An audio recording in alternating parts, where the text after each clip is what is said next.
हाय,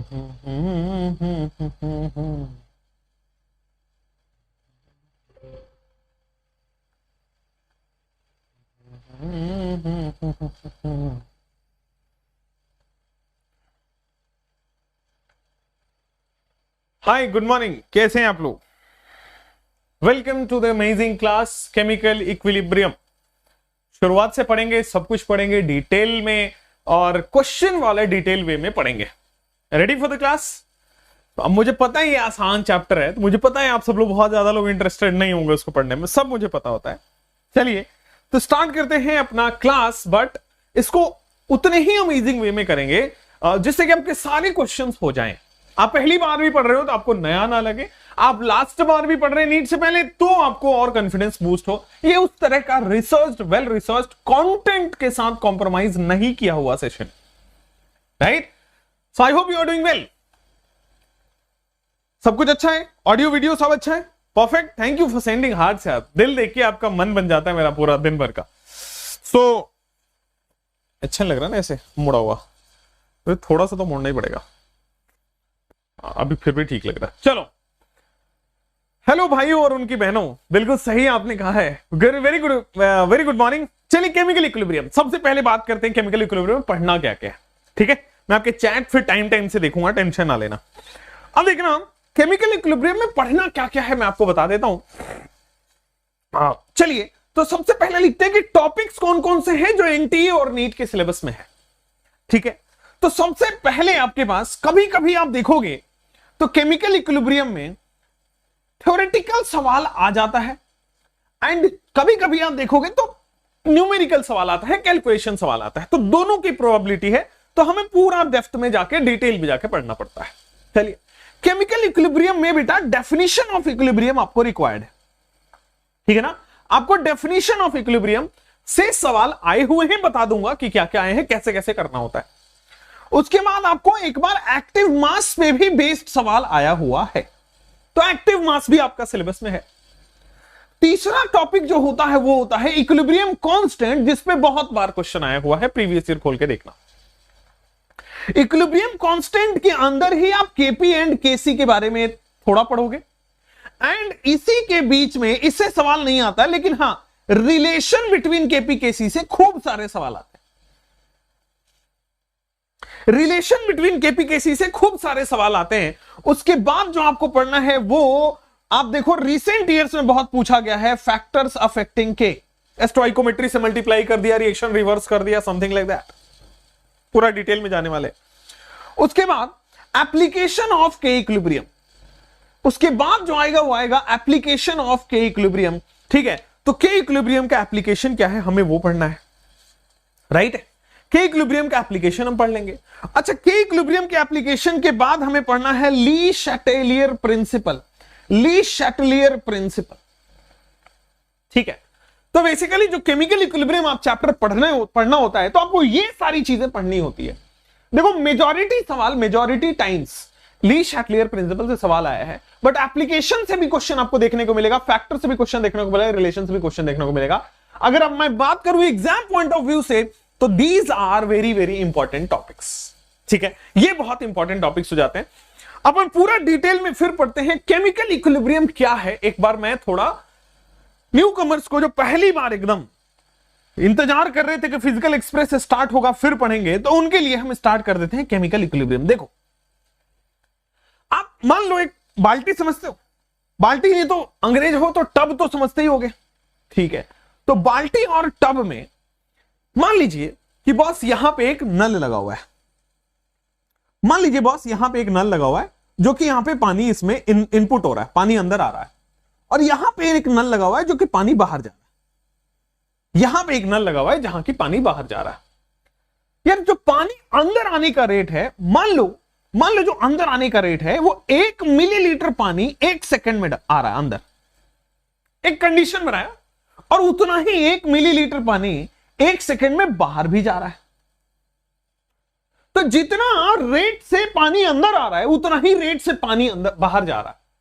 तो आपको इस बाल्टी में, इस टब में दिखेगा क्या? तो मुझे लगता है कि आपको बाल्टी में और पानी में, बाल्टी के अंदर जो पानी है वो कांस्टेंट दिख रहा होगा। क्योंकि पानी भर भी रहा है, पानी निकल भी रहा है, इस पानी का लेवल चेंज नहीं हो रहा। ऐसा नहीं कि पानी का लेवल कम हो रहा है। जैसे मान लो स्पीड रहती 10 मिलीलीटर पर सेकेंड, तो पानी भरते जाता भरते जाता भरते जाता भरते जाता, ठीक है ना। और मान लो ये रहता 10 मिलीलीटर पर सेकेंड, तो पानी यहां बचता ही नहीं है, पूरा पूरा खाली हो जाता। तो अगर इनपुट या आउटपुट दोनों बराबर हैं तो वाटर का लेवल सेम होगा, ठीक है ना। तो रेट ऑफ इनकमिंग और रेट ऑफ आउटगोइंग अगर बराबर हो तो बेटा इसी को हम इक्विलिब्रियम कहते हैं। ऐसा लगता है कि सब कुछ ठहर सा गया है, थम सा गया है, रुक सा गया है, बट ठहरा नहीं है, रुका नहीं है, ये चल रहा है। पानी आ भी रहा है, पानी जा भी रहा है, रिएक्शन स्टॉप हुआ नहीं है, प्रोसेस स्टॉप हुआ नहीं है, बट ऐसा लग रहा है कि प्रोसेस स्टॉप हो गया है, प्रोसेस थम सा गया है, ठहर सा गया है, बट रुका नहीं है। ध्यान रखना इस बात को, चल रहा है लेकिन इस स्पीड से चल रहा है कि आपको लग रहा है कि रुक गए।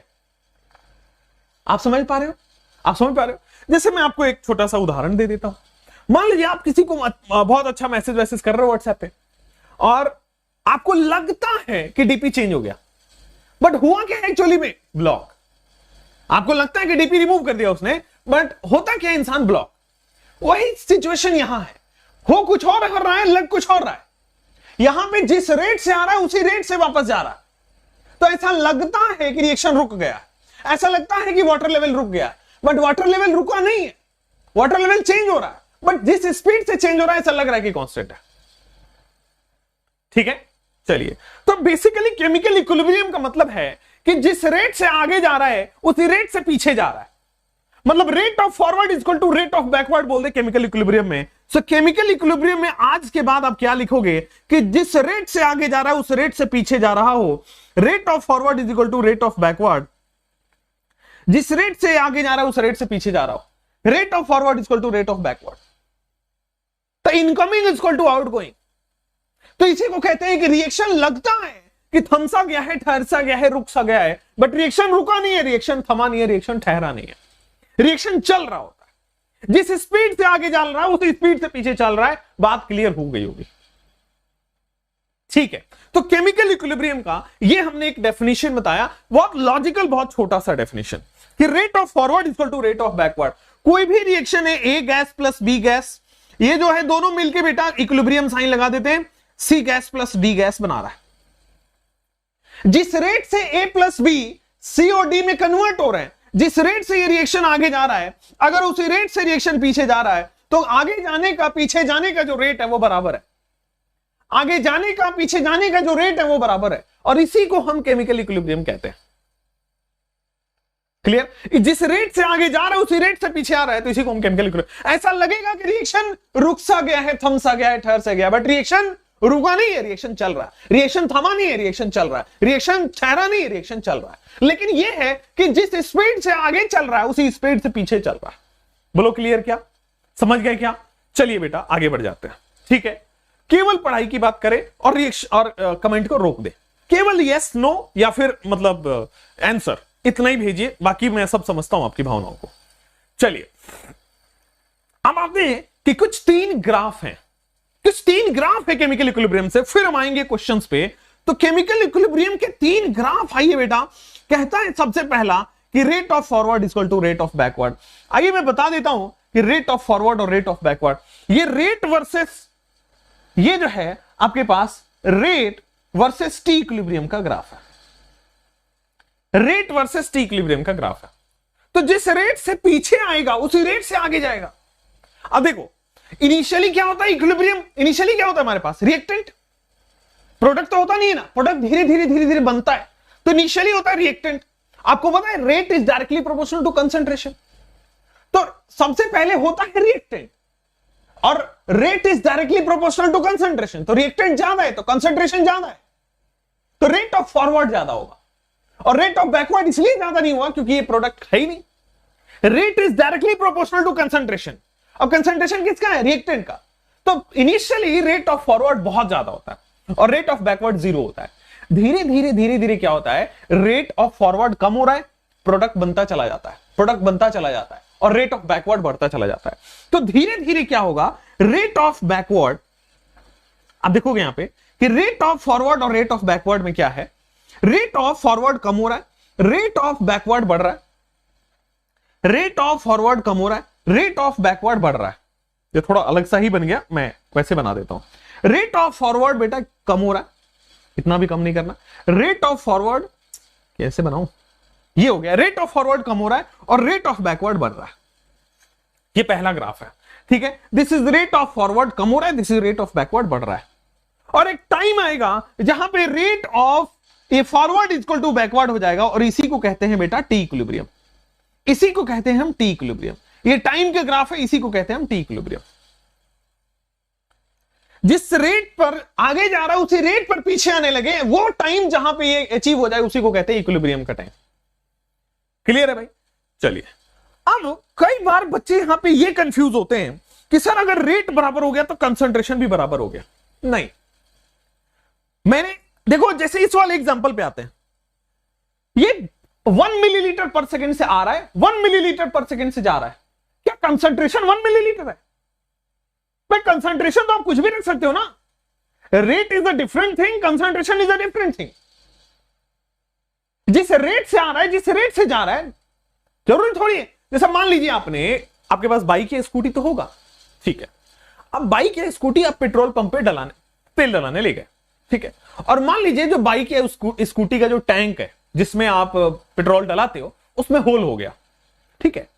अब देखो वो जब पाइप से पेट्रोल डलेगा तो बहुत स्पीड से डलेगा, 1 लीटर 1 मिनट में डल जाता है।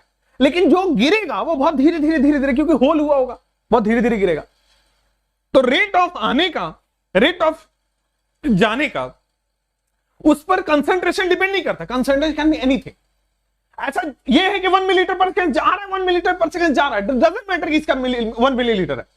ये तो 10 मिलीलीटर हो सकता है, 5 लीटर हो सकता है, 2 लीटर हो सकता है, लेकिन जो होगा वो कांस्टेंट होगा। बस ये है कि दिखेगा कि कांस्टेंट हो गया है। चलिए, तो ये मैं आपको बता रहा हूं कि रेट बराबर होगा कांस्टेंट नहीं, सॉरी, रेट बराबर होगा कंसंट्रेशन नहीं। तो कंसंट्रेशन का क्या है, 3 ग्राफ कंसंट्रेशन के भी बनते हैं, 3 ग्राफ कंसंट्रेशन के भी बनते हैं, वो मैं आपको बता देता हूं। देखिए, कंसंट्रेशन का ग्राफ है concentration versus T, concentration versus time का ग्राफ है, कंसंट्रेशन वर्सेस टाइम का ग्राफ है, कंसंट्रेशन वर्सेस टाइम का ग्राफ है, ठीक है। अब देखो, कंसंट्रेशन कम में हो रहा है, ऑब्वियसली रिएक्टेंट का कंसंट्रेशन कम होगा। हो सकता है जितना कम हुआ उतना ही प्रोडक्ट बन गया हो। तो एक टाइम के बाद कंसंट्रेशन जाके कांस्टेंट हो जाता है, और जहां के बाद कंसंट्रेशन कांस्टेंट हो जाता है वही होता है टी इक्विलिब्रियम। मैंने बोला ना, ऐसा लगेगा कि रुक सा गया है, कंसंट्रेशन कांस्टेंट हो गया, तो वो टाइम जब एक कंसंट्रेशन कांस्टेंट हो जाए, दैट इज कॉल्ड एज ये वाला कंसंट्रेशन कांस्टेंट हो गया। ऐसा भी हो सकता है कि कंसंट्रेशन थोड़ा बहुत कम हुआ, ऐसा भी हो सकता है कि प्रोडक्ट थोड़ा बहुत बढ़ा, और वो टाइम जहां पे कंसंट्रेशन कांस्टेंट हो गया है, that is called as equilibrium.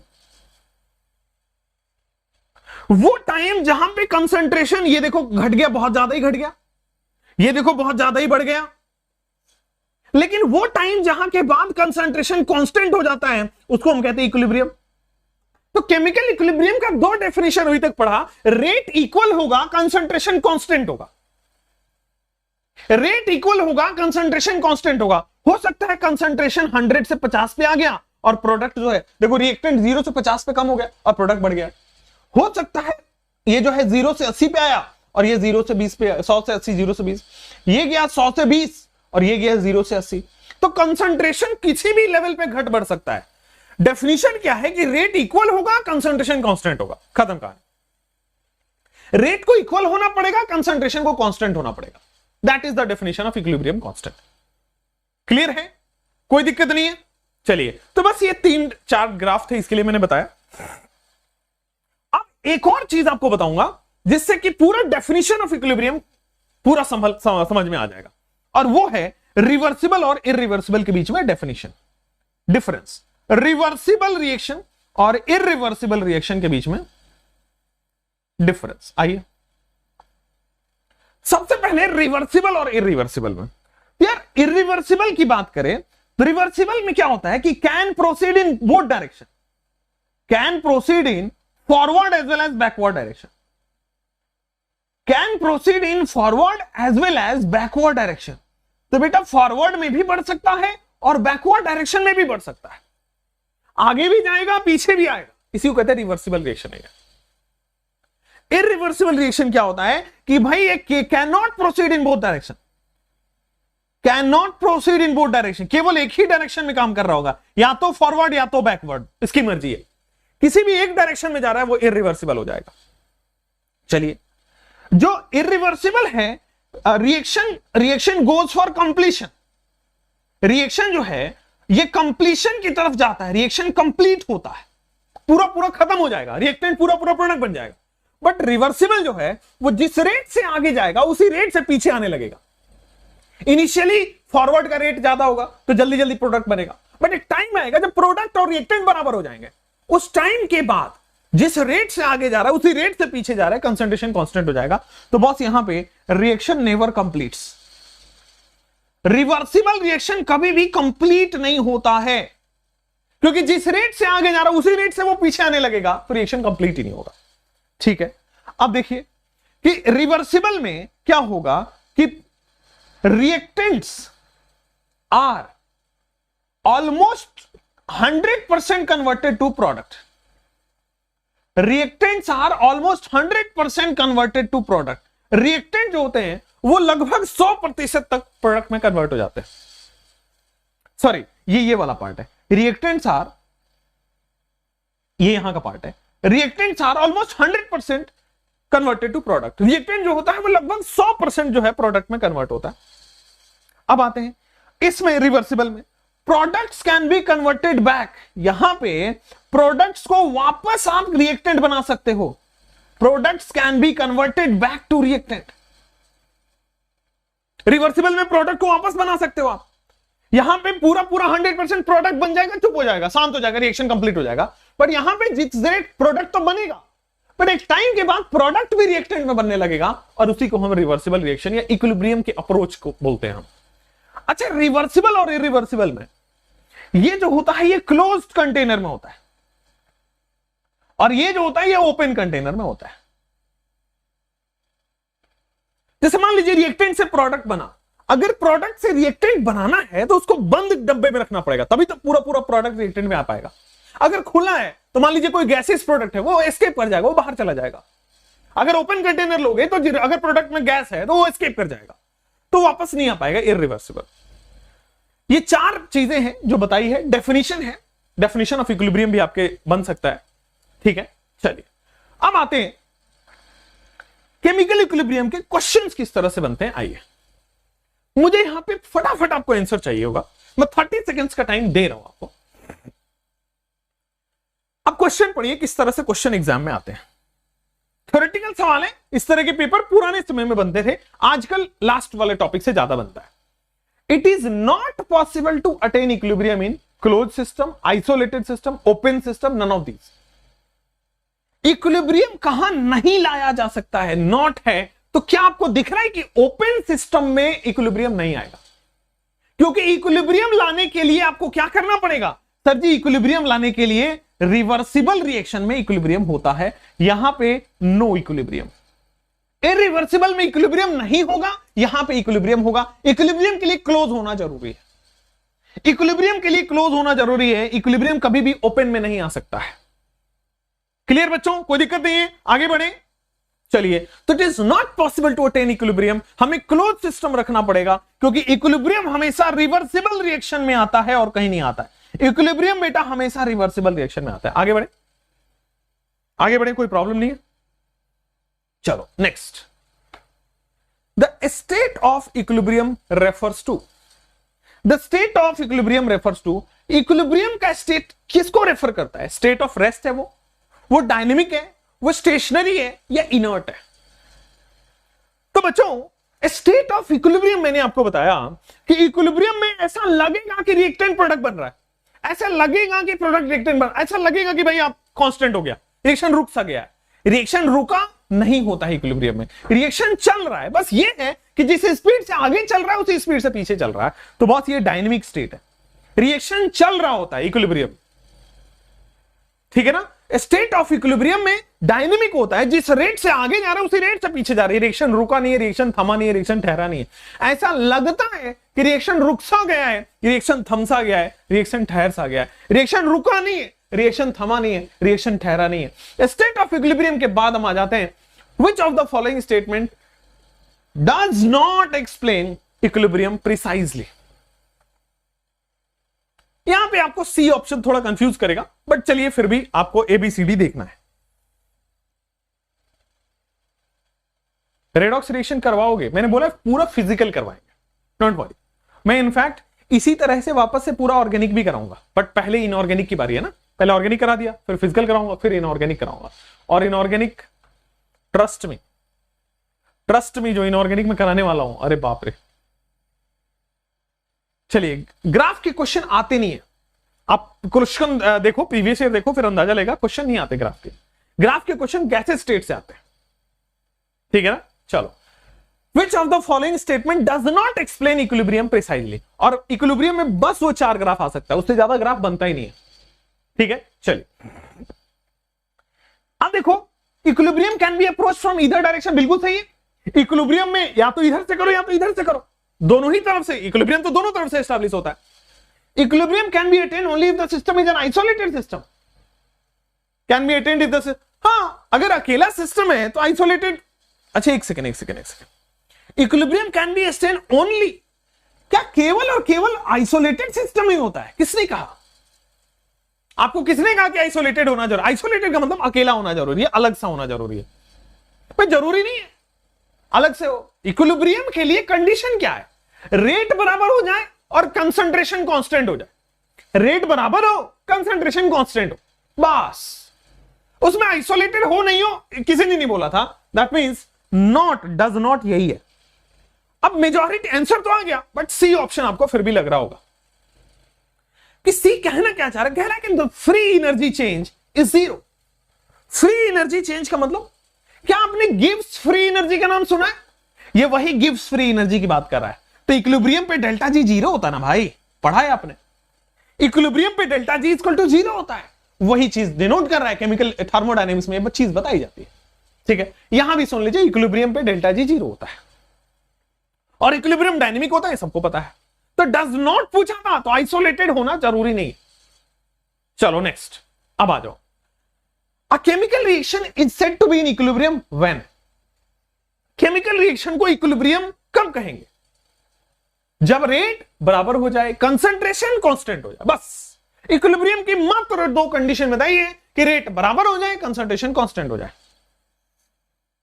Rate हमारा बराबर की तरफ चले जाए, कंसंट्रेशन हमारा कांस्टेंट की तरफ चला जाए। क्लियर है एकदम, कोई प्रॉब्लम नहीं है, ठीक है। हाँ, आंसर आ रहे हैं आपके, गुड गुड गुड। कितने लोगों का आंसर ए आ रहा है? कितने लोगों का आंसर बेटा ए आ रहा है? सब लोग ए आ रहा है क्या? अगर ए आ रहा है तो वो गलत है। कंप्लीट कन्वर्जन तो हो ही नहीं सकता ना, वो तो इरिवर्सिबल होता है। रिएक्शन कंप्लीट हो जाएगा तो इरिवर्सिबल हो जाएगा। आइए, ओनली 10% कन्वर्जन। किसने बोला परसेंटेज कन्वर्जन? कभी बोला था मैंने कि 50% होगा तो ही होगा, 20% होगा तो ही होगा? नहीं, मैंने ये सब कभी नहीं बोला, कभी नहीं बोला मैंने ये सब। हाँ, ये जरूर बोला था कि रेट जो है वो इक्वल हो जाएगा। या तो रेट इक्वल होना पड़ेगा या तो कंसंट्रेशन कांस्टेंट होना पड़ेगा। तो मुझे आंसर दिख गया D option, rate is equal. इस तरह के क्वेश्चंस आएंगे। नेक्स्ट हम बढ़ते हैं। अब आते हैं आपके पास एक्टिव मास, ठीक है ना। नेक्स्ट टॉपिक पे हम आपको ले जाते हैं एक्टिव मास। पहले थोड़ी उसकी थ्योरी बताएंगे और फिर उस पर बेस्ड क्वेश्चन कराएंगे। आइए, so next topic is active mass. So जो अगला टॉपिक होगा बेटा आपके पास आएगा एक्टिव मास। बड़ा सिंपल, बड़ा इजी। एक्टिव मास में समझाता हूं मैं आपको। एक्टिव मास, जैसे मान लीजिए आपके पास एक्टिव मास क्या है? एक रिएक्शन है AA plus small b into B, it gives small c into C plus small d into capital D। बिल्कुल ठीक है ना। ये एक्टिव मास कुछ इस तरह से है। चलिए, अब एक्टिव मास इससे बताता हूं मैं रिएक्शन से। देखो, एक्टिव मास आपके हिसाब से active mass is equal to concentration. पहले मैं डेफिनेशन सुना देता हूं, कोई पूछेगा नहीं। डेफिनेशन वो होता है कि वो वाला पार्ट ऑफ द रिएक्शन, मैं फिर से सुनना, दोबारा रिवाइज करूंगा, कि वो वाला पार्ट ऑफ द सिस्टम जो रिएक्शन में एक्टिवली पार्टिसिपेट करे। अब दूसरा डेफिनेशन सुनो, रिएक्टेंट पार्टिसिपेट करता है रिएक्शन में, तो वो वाला मास ऑफ द रिएक्शन जो सबसे पहले रिएक्शन में पार्टिसिपेट करता है, वो एक्टिवली पार्टिसिपेट करता है, दैट इज एक्टिव मास। वो वाला मास ऑफ द रिएक्टेंट जो रिएक्शन में एक्टिवली पार्टिसिपेट करता है, जो रिएक्शन में जल्दी पार्टिसिपेट, पहले पार्टिसिपेट करता है, वो है एक्टिव मास। और एक्टिव मास होता क्या है न्यूमेरिकल व्यू से? Concentration. Active mass is what? Concentration. Very simple, ठीक है ना? Active mass is concentration. तब आइए, एक्टिव मास इज कंसंट्रेशन। अब मैं आपको बताता हूं कि मान लीजिए मुझे के इक्विलिब्रियम लिखना हो, इसका के इक्विलिब्रियम लिखना हो, ये आपके पास रिएक्टेंट दिया गया है, के इक्विलिब्रियम लिखना हो। भाई के इक्विलिब्रियम आप कैसे लिखोगे किसी भी रिएक्शन का? प्रोडक्ट की पावर स्टोइकोमेट्री अपॉन रिएक्टेंट की पावर स्टोइकोमेट्री। समझ रहे हो? प्रोडक्ट की पावर स्टोइकोमेट्री एंड रिएक्टेंट की पावर स्टोइकोमेट्री। आ जाओ, तो देखो, सी की पावर सी, प्रोडक्ट की पावर स्टोइकोमेट्री, रिएक्टेंट की पावर स्टोइकोमेट्री अपॉन प्रोडक्ट की पावर स्टोइकोमेट्री, रिएक्टेंट की पावर स्टोइकोमेट्री। क्लियर है क्या? ये हो गया के इक्विलिब्रियम। आंख बंद करके ये लिख सकते हो, प्रोडक्ट की पावर स्टोइकोमेट्री, रिएक्टेंट की पावर स्टोइकोमेट्री। अगर ये रिएक्टेंट्स और प्रोडक्ट अगर आपके गैसेज हैं, ठीक है ना? अच्छा, एक्टिव मास को हम इस तरह से लिखते हैं बड़े ब्रैकेट में, एक्टिव मास को बड़े ब्रैकेट में लिखते हैं। तो अगर आप रिएक्टेंट और प्रोडक्ट का कंसंट्रेशन ले रहे हो तो बेटा के इक्विलिब्रियम को आप केसी बोल सकते हो, सी फॉर कंसंट्रेशन। अगर रिएक्टेंट और प्रोडक्ट का कंसंट्रेशन ले रहे हो तो के इक्विलिब्रियम को केसी बोल सकते हो। क्लियर है? कोई प्रॉब्लम नहीं है? चलिए, नेक्स्ट आपके पास आएगा, अगर इस रिएक्टेंट और प्रोडक्ट का प्रेशर ले रहे हो, इनफैक्ट पार्शियल प्रेशर ले रहे हो, पार्शियल प्रेशर ऑफ सी की power C, partial pressure of D की power D upon partial pressure of A की power A, partial pressure of B की पावर बी। ठीक है ना? पार्शियल प्रेशर सबका हमने लिख लिया यहां पे। तो अगर आप एक्टिव मास को पार्शियल प्रेशर ले रहे हो तो वो जो के इक्विलिब्रियम ही रहेगा, बट इसको हम केपी बोल सकते हैं। सिंपल है ना? कंसंट्रेशन है तो K equilibrium equal to KC, partial pressure है तो K equilibrium equal to KP. हुआ क्या? क्लियर हुआ क्या? कोई दिक्कत नहीं है? तो यहां से केसी और केपी निकल के आगे आपके पास कोई प्रॉब्लम वाली बात नहीं निकली। एक्टिव मास क्या है? कंसंट्रेशन। कंसंट्रेशन हुआ रिएक्टेंट का, प्रोडक्ट का, प्रोडक्ट अपॉन रिएक्टेंट कर दिया, पार्शियल प्रेशर हुआ तो केपी बोल दिया। समझ गए हैं? कोई दिक्कत वाली बात नहीं है ना? तो केसी केपी समझ में आ गया, एक्टिव मास। चलिए, नेक्स्ट आपके पास एक्टिव मास कंसंट्रेशन भी हो गया है। नाउ वी हैव क्वेश्चंस के फॉर्म में इसका, जैसे ये रहा आपके पास क्वेश्चन। क्या है कि एक्टिव मास बताओ 14 ग्राम, सॉरी 64 ग्राम HI 2 litre flask. Active mass पूछ रहा है, तो एक्टिव मास है क्या? Active mass is nothing but concentration. भाई एक्टिव मास है क्या? Active mass is nothing but concentration, है ना बेटा? और कंसंट्रेशन क्या है? Moles upon volume. कंसंट्रेशन क्या है बेटा? मोल अपॉन वॉल्यूम, है ना? मोल कैसे निकालोगे? Given mass upon molar mass. तो गिवन मास क्या है? 64 ग्राम। मोलर मास HI का क्या है? 128। तो मोल्स निकल गया। और वॉल्यूम में लीटर रखते हैं, तो देखो क्वेश्चन में 2 लीटर दिया गया है, कोई दिक्कत वाली बात ही नहीं है। तो आप समझ पा रहे हैं, दिस इज कॉल्ड एज 1/4, क्योंकि दिस इज 1/2, 1/2 अपॉन 2/1 मतलब 1/4, 0.25 आंसर आ जाएगा डी ऑप्शन। कोई दिक्कत नहीं, आंसर आ जाएगा डी ऑप्शन, कोई दिक्कत वाली बात नहीं। बोलो, आयनिक इक्विलिब्रियम अलग से होगा ऑब्वियसली। तो एक्टिव मास आपसे कोई पूछे तो कंसंट्रेशन निकाल दीजिए, एक्टिव मास हो जाएगा। अब जैसे यहां पे आइए, ये क्वेश्चन है, कह रहा है find K equilibrium of the reaction. Question में बेटा आपको के इक्विलिब्रियम निकालना है, क्वेश्चन में आपको के इक्विलिब्रियम निकालना है। चलिए करते हैं फटाफट से।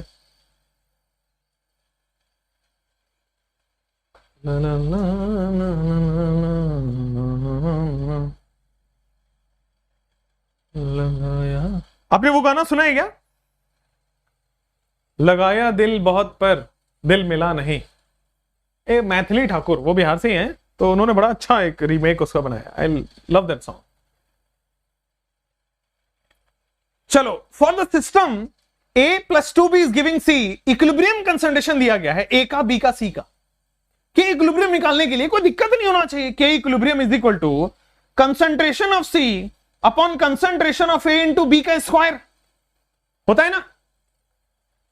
अब कंसंट्रेशन ऑफ C देखो क्या है आपके पास? 0.216। कंसंट्रेशन ऑफ A क्या है आपके पास? 0.06 into concentration of B square क्या है? 0.12 का स्क्वायर होता है ना। क्लियर है ना? कोई प्रॉब्लम नहीं है यहां तक? आगे बढ़ सकते हैं। तो के इक्विलिब्रियम यहां पे आ गया है 0.216 और कंसंट्रेशन ऑफ ए भी रख दिया और बी का कंसंट्रेशन का स्क्वायर कर दिया। अभी अपने को कैलकुलेशन बस करना है कंसंट्रेशन का। आप कैलकुलेशन करो फटाफट से, कैलकुलेशन आई एक्सपेक्ट कि आप करो।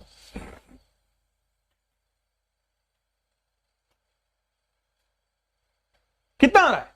तो आप देखो थोड़ा जुगाड़ू टेक्नोलॉजी से, जुगाड़ टेक्नोलॉजी लगाओगे बेटा, ये 12 का स्क्वायर है तो 144, ये 144 है और इधर ये 6 है। जब मल्टीप्लाई करोगे ना, मल्टीप्लाई करोगे तो ये लगभग कैलकुलेट करके बेटा 250 आ जाएगा। 250 आ रहा है, बिल्कुल सही है, ए ऑप्शन आ रहा है जो कि आपने निकाल चुके हैं। ठीक है, क्लियर है, कोई प्रॉब्लम नहीं है। आप कैलकुलेट भी कर सकते हो, 6 से इसको काट दो, 6 से इसको काट दो तो 6 से कैसे कटेगा, 6 18 और 18 36 हो गया, 6 से ये कट जाएगा। ठीक है, चलो नेक्स्ट, उतना कैलकुलेशन में नहीं पड़ रहा। एक्सप्रेशन लिख ली इक्विलिब्रियम कांस्टेंट का, रिलेशन बिटवीन केपी केसी थोड़ी देर बाद आएगा, अभी नहीं आएगा। आईफोन कौन सा है, ऐसे ही है यार, भाड़े का आईफोन है, चलो अपना नहीं है। द इक्विलिब्रियम कांस्टेंट का एक्सप्रेशन बड़ा सिंपल है। फर्स्ट केस इक्विलिब्रियम कांस्टेंट क्या लिखोगे, प्रोडक्ट का कंसंट्रेशन अपॉन रिएक्टेंट का कंसंट्रेशन, प्रोडक्ट का कंसंट्रेशन अपॉन रिएक्टेंट का कंसंट्रेशन, कोई प्रॉब्लम नहीं है। तो प्रोडक्ट का कंसंट्रेशन अपॉन रिएक्टेंट का कंसंट्रेशन आपके पास हो गया। क्लियर है? नेक्स्ट इज, ये क्वेश्चन आपको छोड़ रहा हूं, ये आप करोगे, सेम लिखना है आपको। प्रोडक्ट का कंसंट्रेशन का स्क्वायर अपॉन रिएक्टेंट का कंसंट्रेशन स्क्वायर इनटू रिएक्टेंट। तो यहां पे अगर आप K लिखते हो तो K is equal to NOCl का स्क्वायर अपॉन NO2 का स्क्वायर इनटू Cl2। तो आपके पास K इक्विलिब्रियम आ गया है, प्रोडक्ट का कंसंट्रेशन का square upon this square into this. तो ये भी कर दिया, चलो K इक्विलिब्रियम का एक्सप्रेशन लिखना सिखा रहे हैं। चलो नेक्स्ट, यहां पे आओ, इस क्वेश्चन को करो, वैल्यू बताना है इसमें। For the reaction equilibrium constant दिया गया है, इसका इक्विलिब्रियम कांस्टेंट दिया गया है, इसका इक्विलिब्रियम कांस्टेंट दिया गया है, मतलब आपको इक्विलिब्रियम कांस्टेंट कह रहा हूं, इक्विलिब्रियम कंसंट्रेशन दिया गया है, तो आपको केसी निकालना है। तो केसी का एक्सप्रेशन आप लिख पाओगे कंसंट्रेशन ऑफ NO2 का square upon concentration of N2O4। Concentration of NO2 का स्क्वायर कैसे करोगे, तो भाई NO2 का कंसंट्रेशन दिया गया है 1.2 इंटू 10 की पावर -2 का स्क्वायर अपॉन N2O4 का कंसंट्रेशन कैसे देखोगे, 4.8 इंटू 10 की पावर -2। करिए फटाफट से।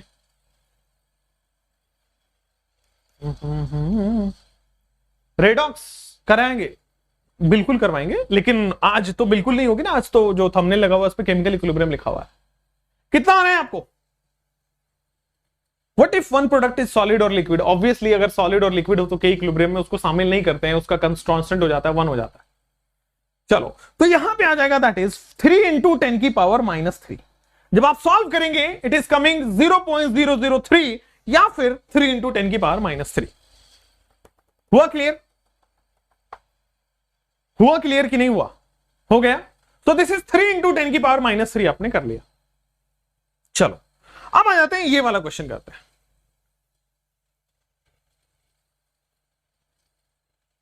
अभी पार्शियल प्रेशर वाले क्वेश्चन आएंगे, पहले कंसंट्रेशन तो कर लो गधो। चलो अब देखो इस क्वेश्चन में क्या कह रहा है, इस क्वेश्चन में दिमाग लगाना पड़ेगा, ऐसे नहीं होगा।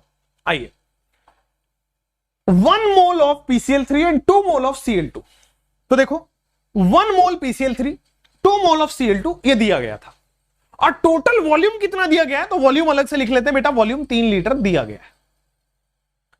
जब इक्विलिब्रियम आया है तो केवल 0.7 मोल PCl3 रिमेन है, मतलब PCl3 का 0.7 मोल बचा हुआ है। तो इसका मतलब है कि PCl3 का 0.3 मोल खर्च हुआ है, तभी तो 0.7 बचा होगा। बिल्कुल सही है। अगर इसका 0.3 खर्च हो रहा है तो मैं कह सकता हूं इसका भी 0.3 खर्च हो रहा होगा, तो भाई 2 में से भी 0.3 खर्च हो रहा होगा। और अगर 0.3 खर्च हुआ है तो मैं कहता हूं 0.3 बनेगा भी, तो भाई बनेगा भी। बिल्कुल सही बोल रहे हो आप, तो कोई दिक्कत वाली बात है ही नहीं। कहने का मतलब है इक्विलिब्रियम पर PCl3 0.7 मोल है, ये तो क्वेश्चन भी कह दिया। ये वाला 1.7 मोल है और ये वाला इक्विलिब्रियम पे 0.3 मोल है, ये तो मोल आ गया ना इक्विलिब्रियम पे, ये तो मोल आ गया ना इक्विलिब्रियम पे। हमें केसीकेपी में मोल थोड़ी रखते हैं, केसीकेपी में कंसंट्रेशन रखते हैं बस, और वॉल्यूम दिया था तो मोल अपॉन वॉल्यूम करके कंसंट्रेशन निकालेंगे। कभी भी इक्विलिब्रियम का केपी कैसे निकालते हो या के इक्विलिब्रियम निकालते हो, आप हमेशा कंसंट्रेशन रखते हो ना, मोल थोड़ी रखते हो। तो ये मोल्स हैं, तो क्या करोगे आप, मोल अपॉन वॉल्यूम 0.7/3 आ गया कंसंट्रेशन, मोल अपॉन वॉल्यूम आ गया कंसंट्रेशन, मोल अपॉन वॉल्यूम आ गया कंसंट्रेशन। तो कंसंट्रेशन आ गया ना आपके पास, अब कंसंट्रेशन आ गया तो आप कैसे निकाल सकते हो, तो कैलकुलेट केसी, बड़ा सिंपली आ जाएगा आपके पास। So this will be calculate KC, KC is equal to 0.3। देखो आप कैसे रखोगे, PCl5 का कंसंट्रेशन, डिनोमिनेटर में PCl3 और Cl2 का कंसंट्रेशन, तो बेटा 0.3/7 अपॉन 0.3/7 थोड़ी होगा, 0.3/3 है ये, ठीक है ना, 3, तो आ जाएगा आपके पास 0.3/3 अपॉन 0.7/3 इंटू 1.7/3। क्लियर है, कोई दिक्कत नहीं, समझ गए। तो 0.3/3, 0.7/3, 1.7/3 करिए कैलकुलेशन। तो बेटे जब कैलकुलेशन करेंगे तो केसी आ जाएगा 0.76। मुझे लगता है यहां से आंसर भी आपके आ रहा होगा। 2 3 है नीचे, 1 3 कैंसिल आउट हो जाएगा। थोड़ा डायरेक्ट सोचेंगे, दिमाग चलाएंगे तो 1 3 नीचे बच जाएगा। यहां पे देखोगे इट इज 1.19, ठीक है, और ऊपर 3 है, कैलकुलेट करोगे 0.76 बच रहा। तो मैथमेटिक्स में भी आपका एकदम मतलब ऐसे थोड़ा कैलकुलेशन फास्ट होना चाहिए। तो मेरे को दिख रहा है कि भाई ये नीचे 9 है, ऊपर 3 है, तो नीचे 3 बचेगा। और जैसे 17 × 7 1.19 दिख रहा है, ऊपर 3 दिख रहा है, ठीक है ना, सीधा सीधा 0.6 लिख सकते हो आप। 0.3 कहां से आया? क्वेश्चन में क्या कह रहा है कि इक्विलिब्रियम आने पर 0.7 मोल बचा हुआ है। कह रहा है कि भाई इनिशियली 1 थे 2 थे, बट जब इक्विलिब्रियम आया तो ये PCl3 के 0.7 बचा हुआ है।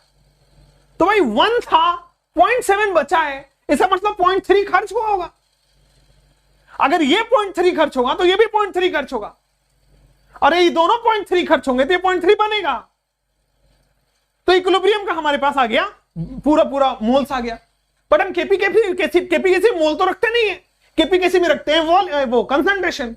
तो मोल अपॉन वॉल्यूम कर दिया, वॉल्यूम दिया था क्वेश्चन में, वॉल्यूम देखो 3 लीटर दिया गया है। समझ में आया, क्लियर हो गया, कोई दिक्कत नहीं है। और यही टाइप का सवाल आएगा, वो डायरेक्टली आपको कंसंट्रेशन नहीं देगा, वो आपको मोल देगा, और मोल भी इनडायरेक्टली देगा। ठीक है, समझ रहे हैं? इस टाइप के क्वेश्चन करेगा। एक और कराता हूं इस टाइप के क्वेश्चन, जैसे ये रहा।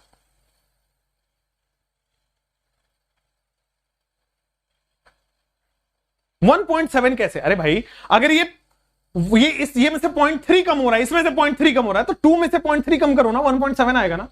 इतना कैलकुलेशन बेकार है, 2 में से 0.3 कम नहीं कर पा रहे हो। चलो, 1 mole of N2, H2 and ammonia at equilibrium are 212 respectively. If mole of ammonia, 1 mole नहीं, मोल ऑफ, अच्छा मोल ऑफ अमोनिया इक्विलिब्रियम पे दिया गया है, तो बस इसके मोल दिया गया है 2 मोल, इसका मोल दिया गया है 1 मोल, और इसका मोल दिया गया है 2 mole. If mole of N2H2 ammonia at equilibrium are इतना, टोटल प्रेशर भी दिया गया, बहुत अच्छा। सो बेटा टोटल प्रेशर P टोटल दिया गया आपको 10 atm, फाइंड Kp। अरे बड़ा सिंपल है यार, बड़ा ही सिंपल है। 0.76 कैसे आए कैलकुलेट करके, और कैसे आएगा गधो। चलो अब देखो, यहां पे मोल्स दिया गया है, प्रेशर दिया गया है, तो कहीं ना कहीं हमें Kp निकालने के लिए कह रहा है। प्रेशर है तो Kp निकलेगा। चलो अब देखो, तो Kp is equal to partial pressure of ammonia का square into partial pressure of N2 into partial pressure of H2 का क्यूब। पहली बात, पार्शियल प्रेशर ऑफ अमोनिया का square upon partial pressure of N2 into partial pressure of H2 का cube. ठीक है, ये होता है Kp, दिस इज Kp। अब आइए, Kp आपके सामने आ गया, तो पार्शियल प्रेशर ऑफ अमोनिया क्या होगा? आपको बहुत पहले से ये नॉलेज होना चाहिए था, नहीं है तो बता देता हूं कि पार्शियल प्रेशर बराबर mole fraction into total pressure. तो कोई भी पार्शियल प्रेशर ऑफ ए निकालना हो तो मोल fraction of A into total pressure. ठीक है, अच्छा मोल फ्रैक्शन ऑफ ए कैसे निकालते हो? तो moles of A upon total moles into total pressure. ये आ गया आपके पास पार्शियल प्रेशर ऑफ ए। तो पार्शियल प्रेशर ऑफ अमोनिया का स्क्वायर कैसे होगा? तो पार्शियल प्रेशर ऑफ अमोनिया होगा मोल fraction of ammonia into total pressure. अच्छा, मोल फ्रैक्शन ऑफ अमोनिया कैसे निकालोगे?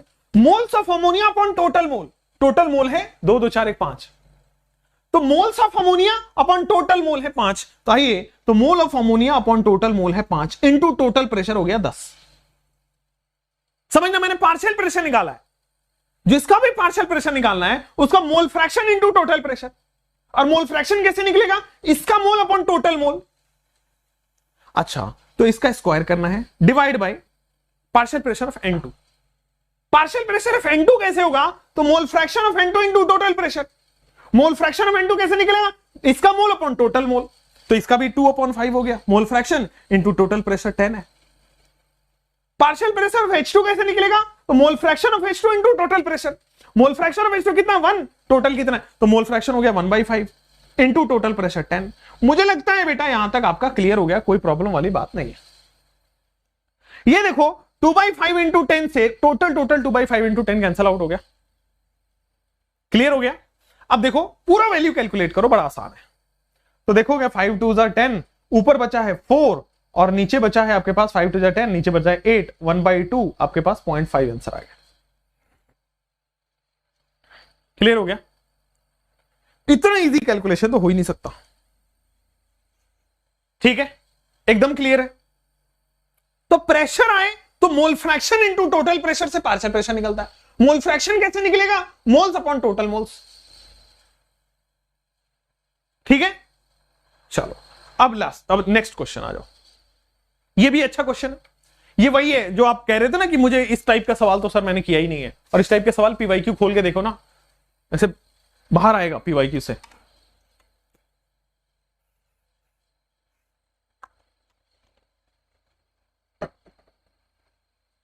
चलो 20% part of N2O4 Cl square क्यों नहीं आया लास्ट क्वेश्चन में? कहां पे Cl स्क्वायर है? ए स्टोइकोमेट्री करते हैं। सी बहुत बढ़िया बेटा, Cl2 ऐसा नहीं होगा PCl5 लिखा है तो टू द पावर 5 कर दो। स्टोइकोमेट्री जाता है पावर में, स्टोइकोमेट्री इससे पहले लिखा होता है। स्टोइकोमेट्री Cl2 से पहले लिखा होगा। अगर यहां पे 2Cl2 होता तो हम लिखते Cl2 का स्क्वायर। खैर कोई बात नहीं, चलो इसीलिए कहते हैं क्वालिटी एजुकेशन बढ़िया, जहां पे एकदम जेन्युइनली आपको पढ़ाया जाए। चलो आ जाओ। 20% part of N2O4 dissolve to NO2 at 1 atm pressure, then find the value of। अरे यार बड़ा सिंपल है, N2O4 से NO2 बन रहा है। N2O4 से NO2 बैलेंस कर लिया फटाफट से हमने, कोई दिक्कत नहीं देखो बैलेंसिंग में। चलो कह रहा है कि एट 1 atm प्रेशर, बहुत अच्छा है कि भाई आपको P टोटल दिया गया है 1 atm, सबसे पहली बात। चलिए अब कह रहा है 20% part of N2O4 is dissolved. मतलब मान लीजिए इसका 1 मोल है तो इसका 20% पार्ट खत्म हुआ है, मतलब इसका 0.2 खत्म हुआ है। इनिशियली अगर इसका 1 मोल है तो इसका 20% खर्च हुआ है, मतलब इसका 0.2 खर्च हुआ है। अगर हम 100 लेते तो 100 माइनस 20 कर देते, 1 ले रहे हैं तो 1 में से 0.2 खर्च हो जाएगा। अगर 0.2 खर्च होगा तो मुझे बताओ 2 इंटू 0.2 बन जाएगा क्या? स्टोइकोमेट्री से मल्टीप्लाई करते हैं, ध्यान रखना। अगर यहां से 0.2 खर्च होगा तो ये भी 0.2 बनना चाहिए, बट 2 मोल है इसलिए 2 इंटू 0.2 बनेगा। कहने का मतलब है इक्विलिब्रियम के मोल आपके पास आ गए, ये 0.8 मोल है, ये 0.4 मोल है। इक्विलिब्रियम के मोल आ गए कि नहीं? इक्विलिब्रियम के मोल आ गए कि नहीं आप बता दो। N2O4 से ट्वाइस NO2 बनेगा, इसका 1 atm प्रेशर है, 20% खर्च हो रहा है, तो इसका 20% खर्च होगा 20% बनेगा, बट 2 मोल है तो 2 इंटू 20% बन रहा है। ठीक है, तो इसका इतना बन रहा है मोल एट इक्विलिब्रियम। अब केपी निकालना है, तो आ जाओ केपी निकालने के लिए बड़ा सिंपल सा तरीका बता देता हूं। केपी निकालने के लिए प्रेशर ऑफ NO2 का स्क्वायर करेंगे कि नहीं करेंगे? NO2 के प्रेशर का स्क्वायर कर दिया स्टोइकोमेट्री पावर में। अच्छा बस प्रेशर ऑफ N2O4, क्योंकि इसका स्टोइकोमेट्री है नहीं। अब प्रेशर ऑफ NO2 कैसे करोगे? Mole fraction of NO2 into total pressure. Partial pressure is equal to mole fraction of NO2। अच्छा मोल फ्रैक्शन ऑफ NO2 कैसे निकालोगे? Moles of NO2 upon total mole. तो मोल ऑफ NO2 आ रहा है आपके पास 0.4 upon mole, total mole आ गया 1.2। तो क्या आप इसका स्क्वायर करोगे? क्योंकि mole fraction into total pressure 1 atm दिया गया, स्क्वायर हो गया divide by pressure of N2O4, तो मोल fraction of N2O4 into total pressure 1 हो गया। क्या कुछ इसे विधि का विधान है, काटना है तो काट दो, विधि का विधान है, जब काटोगे तो बेटा आ जाएगा 0.163 करके देखो। मेरा काम यहां पे खत्म होता है, इसके बाद मैथमेटिक्स का काम चालू होता है। तो याद करो एलकेजी यूकेजी में जो मैडम ने आपको मैथमेटिक्स पढ़ाया था, उनकी शक्ल याद करोगे तो आंसर आ जाएगा।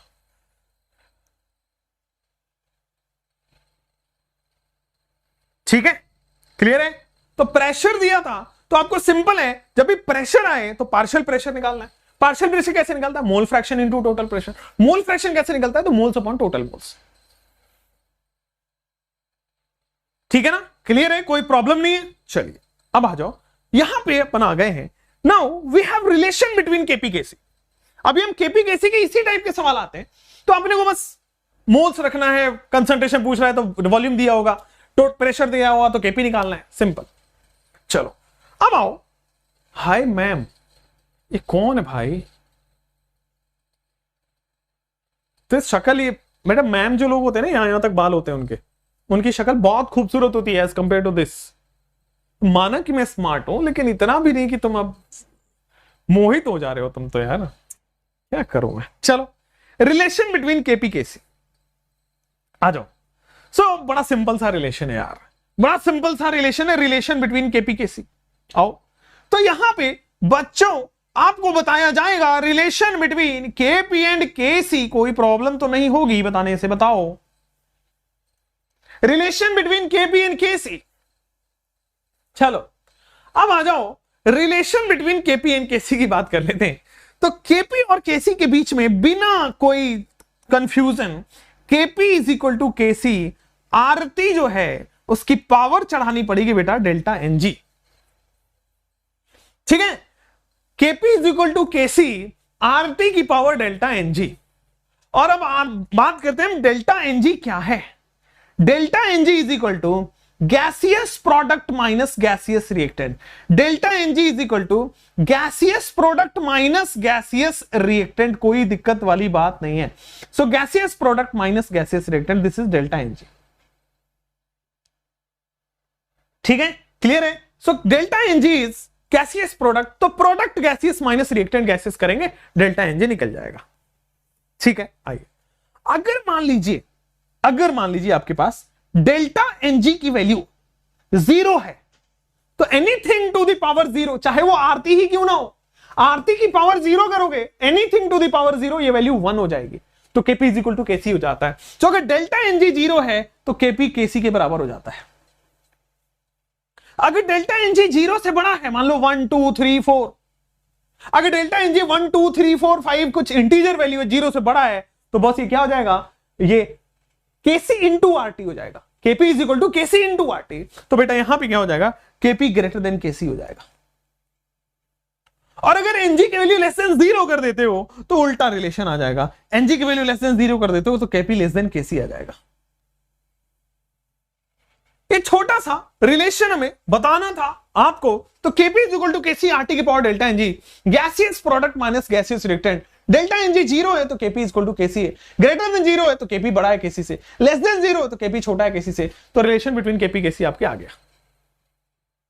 1.2 कहां से आया बेटा? मोल फ्रैक्शन में 1.2 इसलिए आया, टोटल मोल्स किया, 0.8 प्लस 0.4 1.2 होता है। ठीक है बेटा, समझ गए बेटा? प्रीवियस क्वेश्चन में, अरे रे गधों, पार्शियल प्रेशर में क्या रहता है, mole fraction upon total moles, sorry moles of A upon total moles. भाई टोटल मोल करो ना, 0.8 प्लस 0.4 टोटल मोल्स करो। चलो तो आ गया, which of the following reaction KP greater than KC. चलिए मुझे बताइए केपी ग्रेटर देन केसी कब होगा?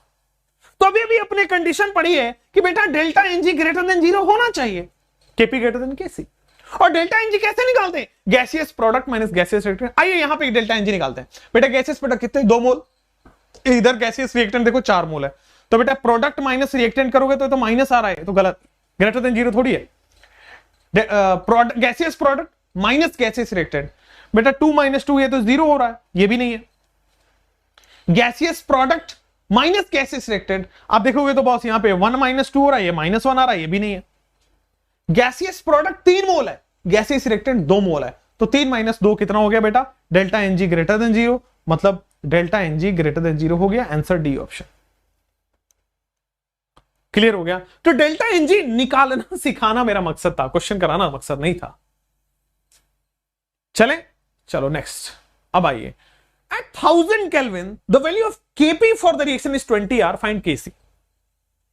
1000 केल्विन पे the value of Kp for the reaction is 20 R, Kp की वैल्यू दिया गया है, Kc निकालना है। ठीक है, चलो तो बस इस रिएक्शन का डेल्टा Ng बता दो सबसे पहले, फटाफट बताओ डेल्टा Ng, चलो कम ऑन, डेल्टा Ng बताओ। हाँ, डेल्टा Ng बॉस आपके पास आ रहा है, delta Ng is equal to -1, नहीं sorry 1, 2 - 1 that is 1, delta Ng is 1, gaseous product minus gaseous reactant, 2 में से 1 गया, 1 हो गया, delta Ng is equal to 1।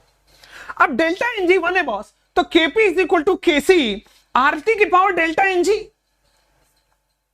Kp का वैल्यू दिया गया बेटा 20 R, Kc हमें निकालना है, और R इंटू टेम्परेचर 1000 केल्विन दिया गया है, और डेल्टा Ng की वैल्यू 1 है, तो महाराज Kc is equal to 20 R upon 1000 R हो सकता है क्या? R ने विधि का विधान है, काट दिया R का, तो बेटा Kc की वैल्यू आ गई सीधा 1/5। क्लियर है क्या? क्लियर है क्या? तो Kc इज इक्वल टू 0.02 आ रहा है ना boss, Kc is equal to 0.02 आ रहा है, कोई दिक्कत नहीं है। जितना मोल खर्च होगा उतना ही प्रोडक्ट बनेगा, बिल्कुल सही पड़ा है।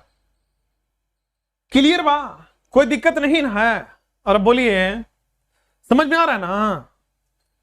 हाँ जी, चलिए नाइस। नेक्स्ट आते हैं बच्चों, आपके पास 1000 केल्विन हो गया। अब आते हैं नेक्स्ट क्वेश्चन इस पे।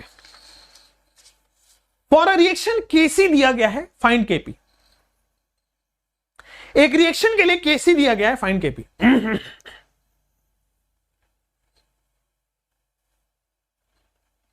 Kc दिया गया, Kp फाइंड करना, तो अब सिम बड़ा इजी होता है। देखो डेल्टा Ng निकाल लो यहां पे, तो delta Ng is equal to product, gaseous product कितना है? 3 मोल है, गैसियस रिएक्टेंट कितना है? 2 मोल है, तो delta Ng is equal to 1।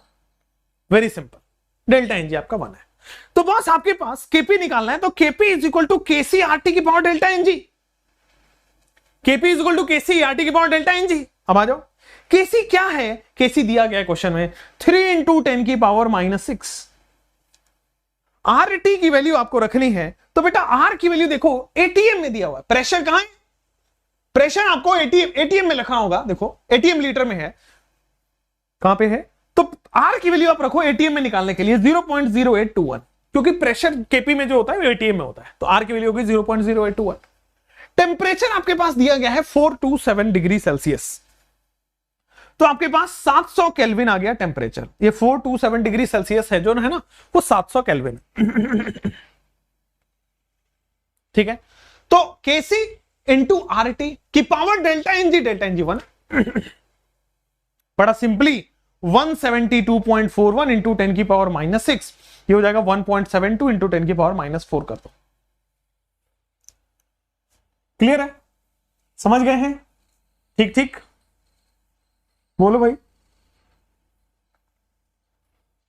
चलिए अब आते हैं, आईफोन दिला दो सर प्लीज, भैया बोल दूंगा। बेटा भैया बोलने की भी जरूरत नहीं है, मैं कह रहा हूं आईफोन ले जाओ, ये वाला नहीं, नया वाला। गिव मी गवर्नमेंट कॉलेज, 650 से ऊपर ले जाओ और आईफोन ले जाओ नया। उस समय 14 लॉन्च हो गया, 14 ले लेना, 20 लॉन्च हो गया, 20 ले लेना। गवर्नमेंट कॉलेज 650 से ज्यादा नंबर लेके आओ, मैं दे दूंगा।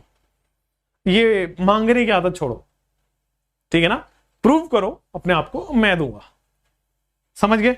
चलिए नेक्स्ट, अब आते हैं यहां पे Kp/Kc for the reaction will B. Pressure को R की वैल्यू 3 होती है ना बेटा, कैलोरी में रखना होता है तो 2 रखना होता है, 8.3 जूल में होता है, ATM में रखना होता है तो 0.0821 रखना होता है। ठीक है, अब Kp निकाल रहे हो तो प्रेशर ATM में होगा ना यार, प्रेशर निकाल रहे हो तो प्रेशर ATM में होता है, तो ATM में R की वैल्यू रख दिया 0.0821। चलो अब आ जाओ, केपी बाई केसी की वैल्यू, तो यार Kp is equal to KC RT की पावर डेल्टा एनजी होता है ना, तो मुझे केपी बाई केसी निकालना है, तो दैट इज आरटी की power delta NG. KP by KC निकालना है तो आरटी की पावर डेल्टा एनजी। अब देखो डेल्टा एनजी कैसे निकालोगे, gaseous product minus gaseous reactant, तो gaseous product minus gaseous reactant करो तो delta NG is equal to minus half आ रहा होगा। सिंपल है ना, एक में से 1.5 निकालोगे तो माइनस आधा बचेगा। चलो अब आ जाओ, तो KP is equal to RT की पावर माइनस हाफ है ना, आरटी की पावर माइनस हाफ, तो यार सिंपल लिख लोगे ना 1 अपॉन आरटी की पावर हाफ। यहां भी क्या लिख लोगे 1 upon under root of RT. यही आंसर था, यही आंसर था, आरटी के फॉर्म में आंसर देना था। तो Kp by Kc for the reaction will be, clear है। चलो अब आ जाओ, Kp by Kc 1 upon under root RT होता है। नेक्स्ट, ये जो क्वेश्चन मत पूछा करो यार कि समुद्र में डाल दे तो क्या होगा, ये यार फर्जी मास्टर, फर्जी टीचर, ये और फर्जी बच्चे बस यही पढ़ाते हैं। ये आयन को मैं समुद्र में डाल दूं, कौन एंटी पूछ रहा है तुमसे समुद्र में डालने पर? क्यों ये मतलब बोर्ड की तैयारी कर रहे हो अभी भी? नीट के पढ़ लो यार। मैं कितना समझाऊं कि भाई एग्जाम अप्रोच में पढ़ा रहा हूं, पढ़ लो। अब समुद्र में डाल दे तो क्या होगा, पानी में टंकी में डाल दे तो क्या होगा? अरे भाई ये थोड़ी पूछा जाता है, ये तो क्लास में माहौल बनाने के लिए टीचर पढ़ाते हैं, बोलते हैं, तुम पकड़ लिए। ट्यूशन पढ़ाना है क्या तुम्हें जाके बड़े होकर के?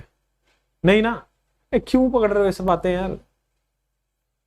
तुम्हारे काम का है क्या यार? ये कोई नीट पूछ रहा है क्या समुद्र में मिलाने से क्या होता है? माहौल बनाने के लिए ठीक है। वही है कि भाई एक कबूतर बैठा था, गोली 10 कबूतर बैठे थे, एक गोली में 2 कबूतर मरते हैं, तो 4 गोली में कितने कबूतर मरेंगे? तुम बोलोगे कि नहीं नहीं एक गोली चलेगी तो उसके बाद बाकी तो सारे उड़ जाएंगे। अरे गधेड़ो, ये छोड़ो ये सब, ये वो नीट नहीं है, वो जेई नहीं है। नीट और जेई जो है ना, इधर का इधर चेक करता है, इधर माइंड है कि नहीं, इधर मेमोरी शार्प है कि नहीं, इधर मेहनत है कि नहीं, वो चेक होता है।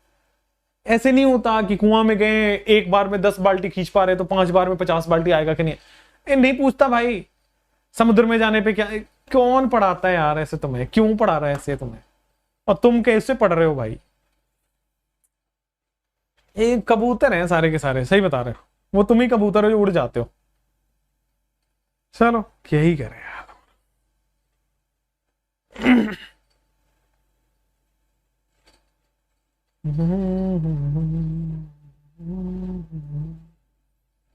चलो ये वाला क्वेश्चन करो। केपी इज इक्वल टू केसी किसका है?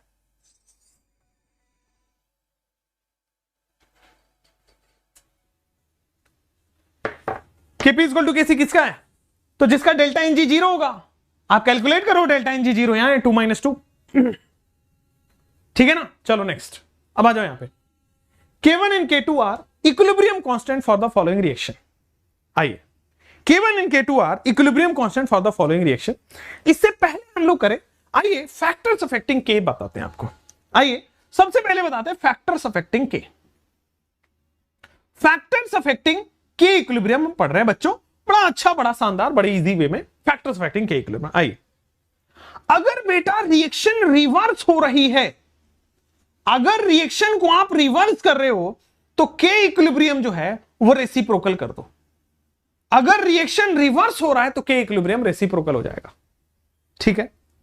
उसी तरह अगर रिएक्शन मल्टीप्लाई बाई n हो रहा है, अगर रिएक्शन को आप n से मल्टीप्लाई कर रहे हो तो K इक्विलिब्रियम जो है वो K की पावर n चला जाएगा, ठीक है। चलिए तीसरा, ऑन एडिंग रिएक्शन, अगर आप ऑन रिएक्शन ऐड कर रहे हो तो K इक्विलिब्रियम जो है गेट्स मल्टीप्लाइड।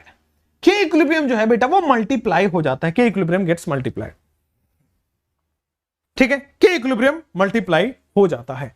ये 3 कंडीशन बस आपको ध्यान रखनी है, ठीक है। अब इससे मैं आपको क्वेश्चन करके बताता हूं कि क्वेश्चन कैसे आते हैं।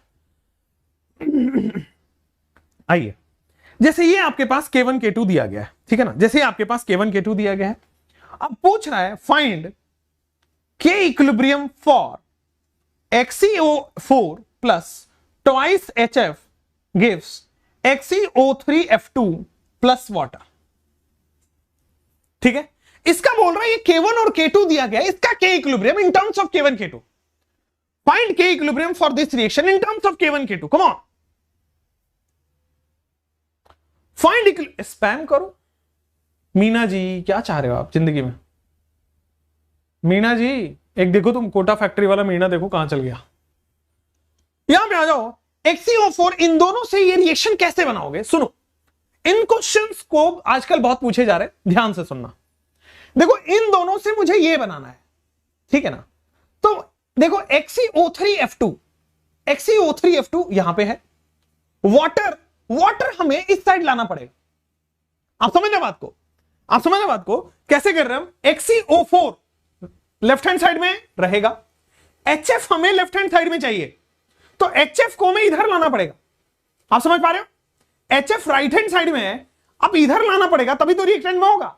तो इसका मतलब पहला रिएक्शन को रिवर्स करना पड़ेगा, ठीक है ना? तो पहला रिएक्शन जो होगा वो रिवर्स होगा। तो जैसे ही रिवर्स हुआ, जो K इक्विलिब्रियम बना 1/K1 बन गया। पहला रिएक्शन रिवर्स हो गया, 1/K1 बन गया। अब देखो, अब रिवर्स करके जब जोड़ दोगे तो ये रिएक्शन मिल जाता है। कोशिश करो, रिएक्शन रिवर्स करो और जोड़ दो।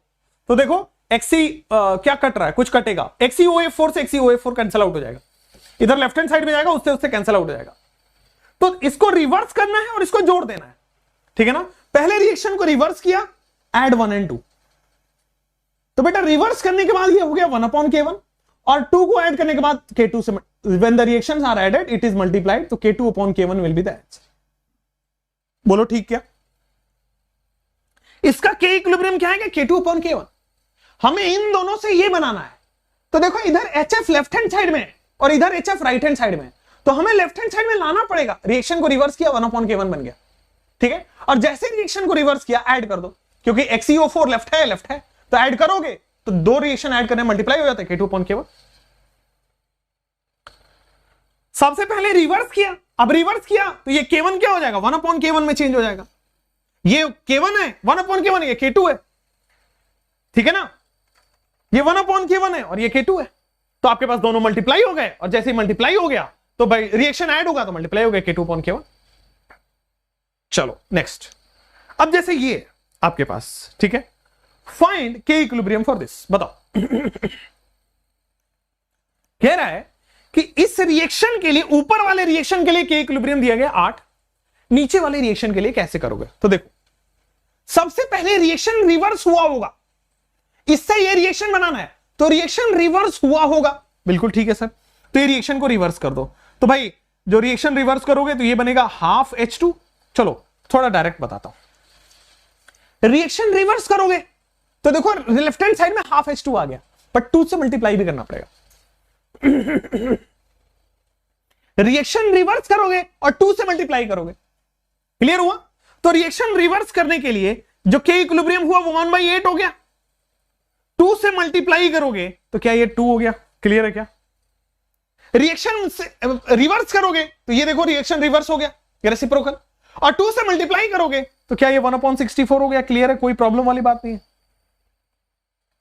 रिएक्शन को रिवर्स करोगे और 2 से मल्टीप्लाई करना है तो पावर हो जाएगा, आंसर। रिवर्स द रिएक्शन है। देखो आपको किसी भी हालत में इस रिएक्शन से इस रिएक्शन पे पहुंचना है। अब देखो कैसे पहुंचोगे, जैसे पिछले वाले क्वेश्चन में इन दोनों रिएक्शन से इसमें पहुंचना था, देखो कैसे पहुंचोगे। ठीक है, क्लियर हो गया? तो इस रिएक्शन से इस रिएक्शन में पहुंचने के लिए रिएक्शन को रिवर्स किया और 2 द पावर चढ़ा दिया, 2 से मल्टीप्लाई करना पड़ेगा। यहां पे आओ,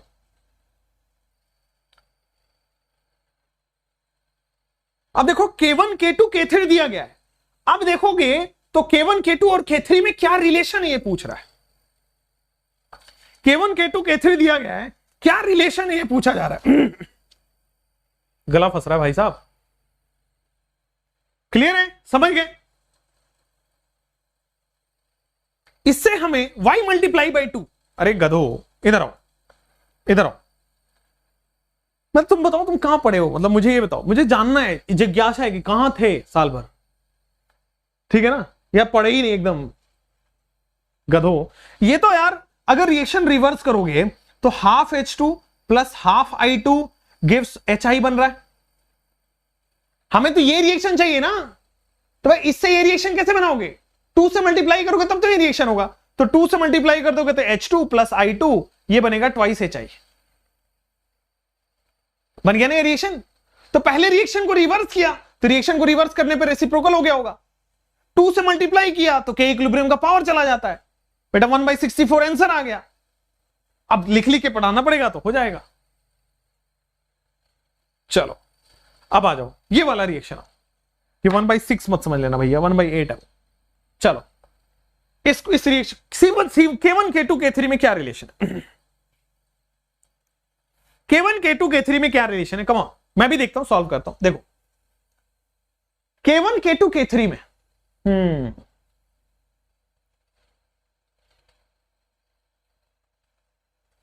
तो देखो बड़ा सिंपल है, बड़ा सिंपल है। देखो बस ये जो K3 है, K3 में CH4 है मतलब K2 वाला रिएक्शन का पार्ट है, और वाटर है मतलब K1 वाले रिएक्शन का पार्ट है। तो आप देखो K3 वाला जो ये वाला जो रिएक्शन है, केवल इन दोनों को ऐड कर दो। Only add this two reactions you will get third reaction. क्यों? वाटर से वाटर देखोगे तो यहां पे कुछ कुछ तो कैंसिल हो रहा है, CO से CO कैंसिल हो रहा है, ठीक है।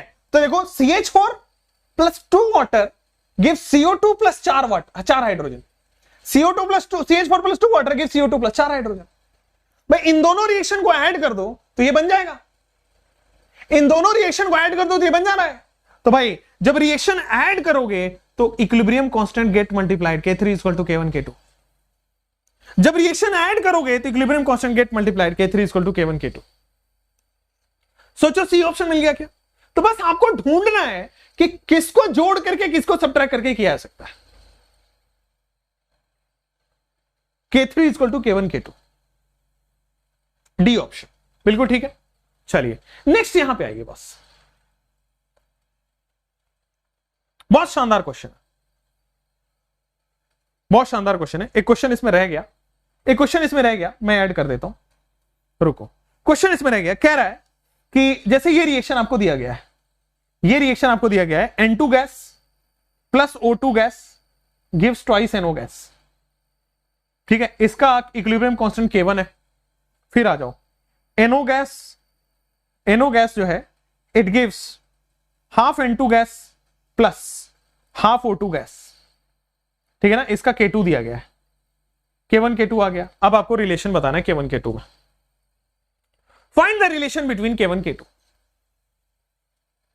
Find the relation between K1 K2। तो आप देखोगे तो पहले K1 को रिवर्स किया होगा और 1/2 से मल्टीप्लाई किया होगा।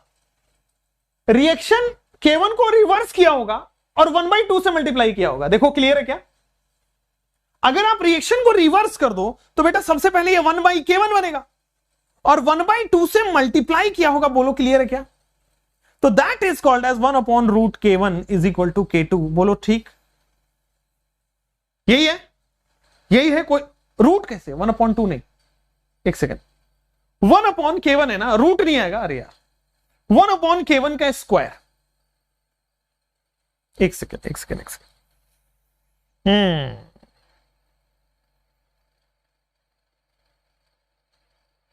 हाँ ठीक है ठीक है।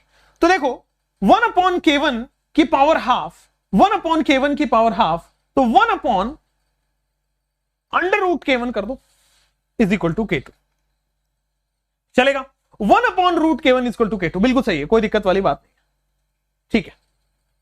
एक तो रिएक्शन को रिवर्स किया, 1/2 से मल्टीप्लाई किया, anything to the power half is root चला जाएगा, बिल्कुल सही है, बिल्कुल सही है।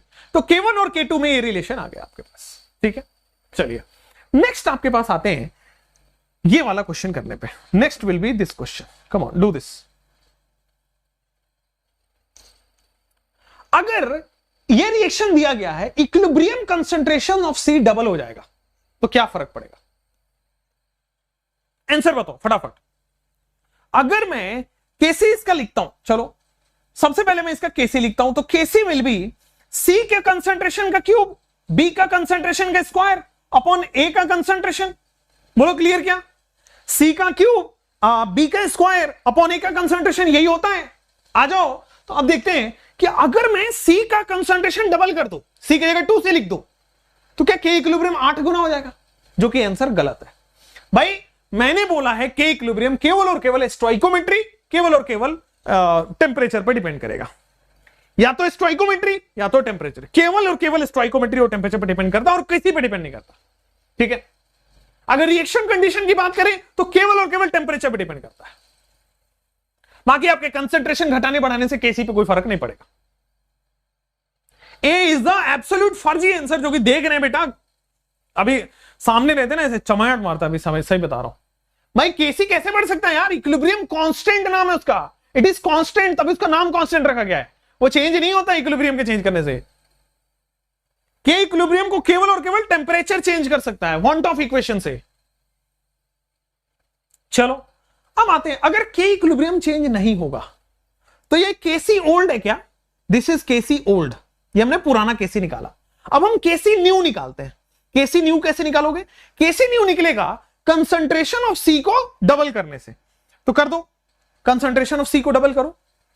एक सेकेंड ना, Okay, I found this on the web for a shut up. Kc new क्या होता है, आइए तो केसी न्यू में सी को डबल कर दो बस, तो ये हो गया 8c क्यूब, और बाकी सब तो कौन सेम रहा है, ये बाकी सब तो सेम रहा है, कोई दिक्कत वाली बात है नहीं। और के इक्विलिब्रियम चेंज नहीं होता बेटा, KC new equal to KC old होता है। के इक्विलिब्रियम चेंज नहीं होता है, KC new equal to KC old होता है।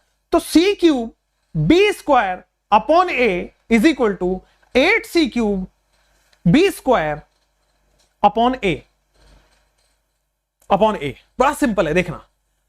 अब ये जो है सी क्यूब बी स्क्वायर, तो देखो सी क्यूब से सी क्यूब कैंसिल हो जाएगा। कह रहा बी पे क्या फर्क पड़ेगा, ठीक है ना, तो इसको मैं मान लेता हूं बी न्यू और इसको मैं बोलता हूं बी ओल्ड, ठीक है ना। ए जैसा था वैसा रहेगा, कैंसिल आउट हो जाएगा। तो B square new into 8 is equal to B square old. देखोगे तो 8b square new is equal to B square old. 8b square new is equal to B square old, simple है। आ जाओ, तो भाई अपन करेंगे B new is equal to 1/2 root 2 under root of 8, 1/2 root 2 of B old.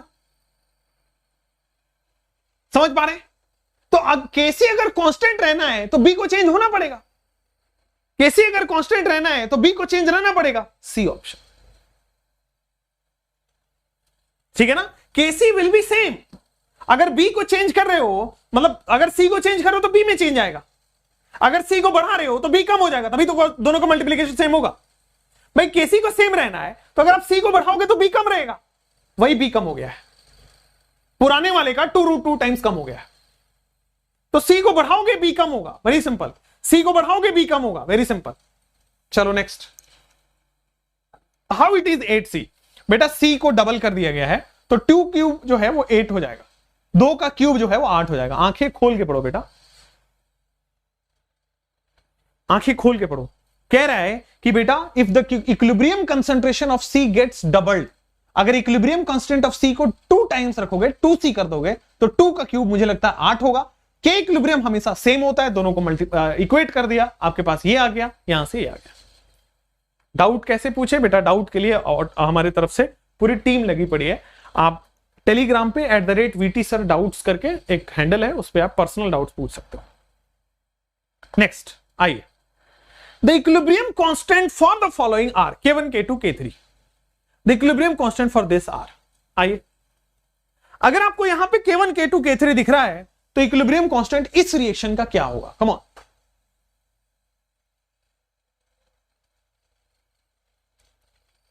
Please आप केवल class की बात करिए या तो सोने घर जाइए, मतलब यहां पे क्लास डिस्टर्ब मत करिए प्लीज।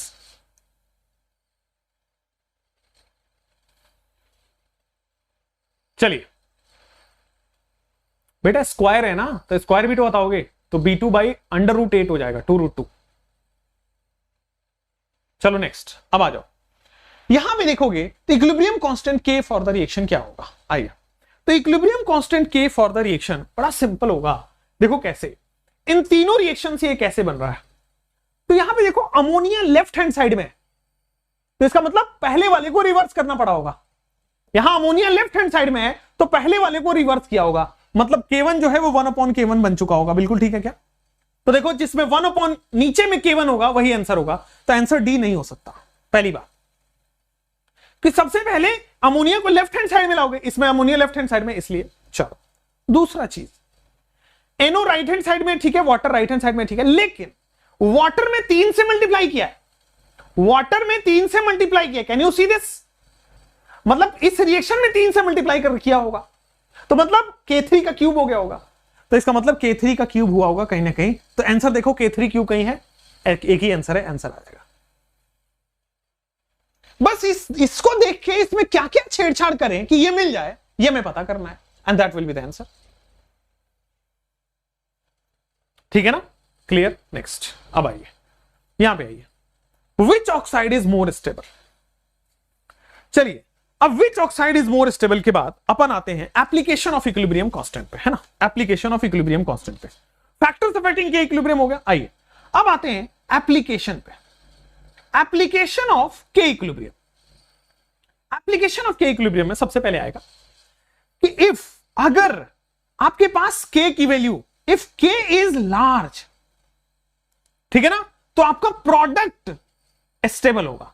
अगर के लार्ज है तो बेटा प्रोडक्ट स्टेबल होगा। अगर के स्मॉल है, इफ के इज स्मॉल, अगर के लार्ज है तो प्रोडक्ट स्टेबल होगा। अगर के स्मॉल है तो प्रोडक्ट नहीं, रिएक्टेंट स्टेबल होगा,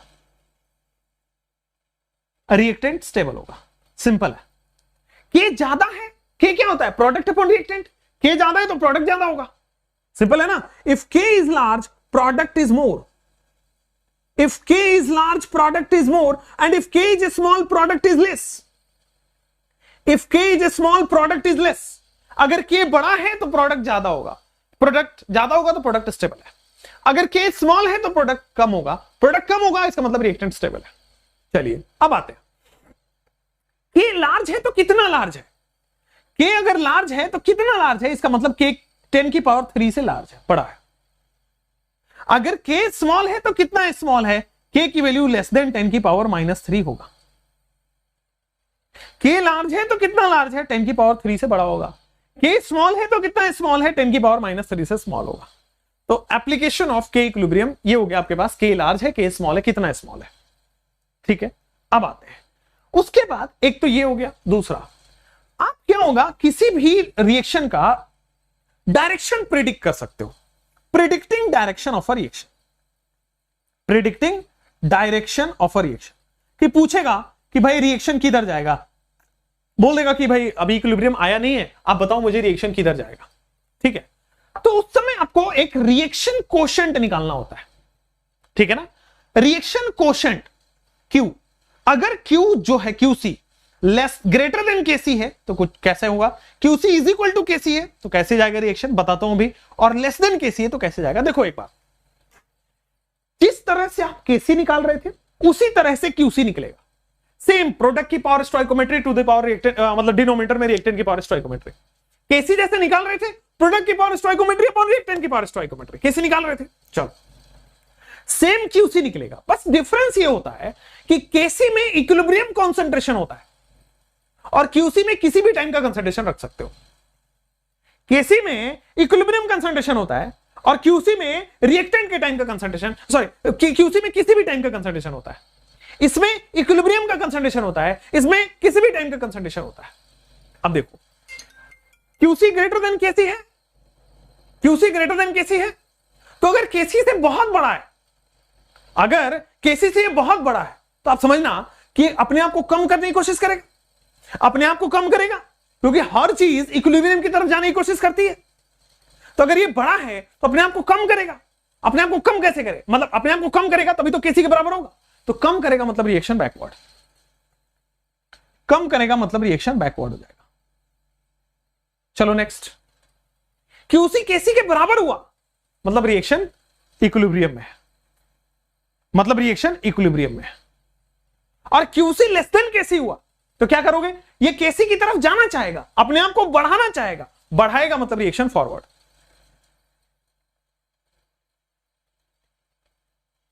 कैसे आप रिएक्शन को प्रेडिक्ट करोगे? क्वेश्चन में पूछा होगा कि रिएक्शन फॉरवर्ड जाएगी, बैकवर्ड जाएगा कि कहां जाएगा, बताओ। तो आपके पास क्वेश्चन में कंसंट्रेशन दिया होगा, ठीक है, तो वो कंसंट्रेशन से आप क्यूसी निकाल लो और क्यूसी और केसी में कंपेयर कर लो। क्वेश्चन करके बताऊंगा तो क्लियर हो गया, क्वेश्चन करके बताऊंगा। ये लार्ज और स्मॉल की वैल्यूज फिक्स है, यस। अगर इससे लार्ज है तो इसका मतलब प्रोडक्ट स्टेबल है, प्रोडक्ट ज्यादा बन रहा है। इससे छोटा है तो प्रोडक्ट स्टेबल नहीं है, रिएक्टेंट ज्यादा स्टेबल है, ठीक है। इन दोनों के बीच में तो दोनों ही बनेगा, प्रोडक्ट भी बनता है, रिएक्टेंट बनता है, कमेंट नहीं कर सकते। चलिए, जैसे क्वेश्चन कैसे आते हैं, आ जाओ। क्वेश्चन इस तरह से आएगा, कह रहे विच ऑक्साइड इज मोर स्टेबल। आपके पास देखो NO स्टेबल है कि NO2 stable, sorry N2O stable, इन दोनों में से कौन स्टेबल है? तो K की वैल्यू देखो, K की वैल्यू देखोगे, जिसका K बड़ा है वो स्टेबल होगा, जिसका K ज्यादा है वो ज्यादा बनेगा, वो स्टेबल होगा। तो ये ज्यादा है तो NO ज्यादा है, NO ज्यादा स्टेबल बनेगा, सिंपल है। डिग्री ऑफ डिसोसिएशन बेटा आपके सिलेबस में नहीं आता है, आगे बढ़िए। वो स्टाइल मारने वाला क्वेश्चन है, मोल कॉन्सेप्ट को घुसा घुसा के क्वेश्चन कराने वाला क्वेश्चन है। अब जो टाइम है वो एग्जाम वाला पढ़ने का टाइम है, इसलिए ये पढ़िए। तो आपके पास आ गया 1, जिसकी वैल्यू ज्यादा है उसका आप प्रोडक्ट ज्यादा बनेगा।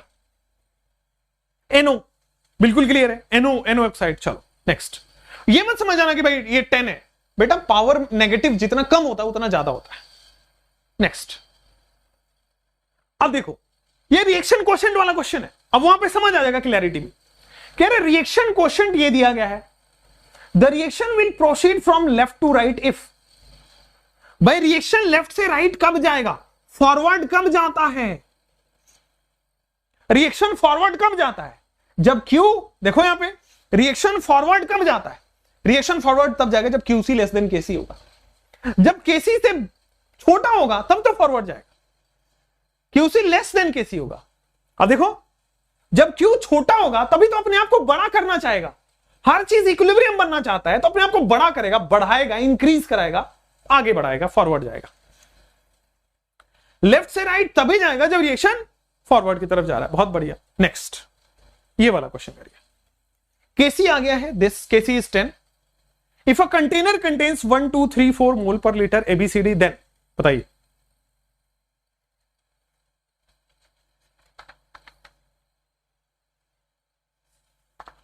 देखिए मैंने बोला ना आपको KC की वैल्यू दिया होगा, कहीं KC की वैल्यू दिया है क्या? KC for KC is 10। देखो KC का वैल्यू आपको 10 दिया गया है और पूछ रहा है रिएक्शन किधर जाएगा। तो रिएक्शन किधर जाएगा QC और KC बता पाता है, तो आपको QC निकालना पड़ेगा। और QC के लिए क्या दिया है? कंसंट्रेशन। आओ QC कैसे निकालते हो? सेम जैसे कि आप क्या निकालते थे, KC प्रोडक्ट की पावर स्टोइकोमेट्री अपॉन रिएक्टेंट की पावर स्टोइकोमेट्री। बिल्कुल सही है क्या? अब देखो C का कंसंट्रेशन क्या हो जाएगा, मोल पर लीटर है ना सारे, 1 मोल पर लीटर। तो देखो C और D 3 × 4 हो गया अपॉन A × B हो गया, 1 × 2 हो गया, कोई दिक्कत नहीं है। तो दिस इज QC। तो QC बराबर 6 हो गया कि नहीं हो गया? QC बराबर 6 हो गया, एब्सोल्युटली क्लियर हो गया, कोई दिक्कत वाली बात नहीं है। अब QC लेस देन KC है, आपने निकाला तो ये निकला है QC less than KC, QC less than KC। तो QC अपने आप को KC की तरफ करना चाहेगा। QC less than KC reaction forward, QC less than KC reaction forward, A option. मैंने बोला आपको कि रिएक्शन के लिए आपको QC निकालना पड़ेगा। QC कैसे निकालोगे? जैसे KC निकालते थे, ठीक है। उसके लिए आपको कंसंट्रेशन दी थी, मैंने निकाल दिया। QC 6 आ रहा है, लेस देन KC है, फॉरवर्ड। हुआ क्लियर? समझ में आ रहा है? चलिए नेक्स्ट, जैसे ये होगा। अब इसमें क्या बनेगा? प्रोडक्ट बनेगा, रिएक्टेंट बनेगा, क्या बनेगा? मैंने बोला 10 की पावर 3 से ज्यादा होगा, ये तो 10 की पावर 12 है भाई, बहुत ज्यादा है, 4 गुना है, तो ये प्रोडक्ट ही बनेगा। क्लियर है ना? समझ गए? ये प्रोडक्ट मोस्टली प्रोडक्ट बनेगा बेटा, 10 की पावर 12 बहुत ज्यादा प्रोडक्ट बन जाएगा। चलो अब आ जाओ, मोस्टली प्रोडक्ट बन गया। नेक्स्ट, अब आते हैं in which direction reaction will shift, Le Chatelier principle. आइए, तो एप्लीकेशन ऑफ के इक्विलिब्रियम के बाद नाउ ली शैटलियर प्रिंसिपल। आइए, ली शैटलियर प्रिंसिपल। प्रिंसिपल बड़ा सिंपल, बड़ा इजी, बड़ा आसान है।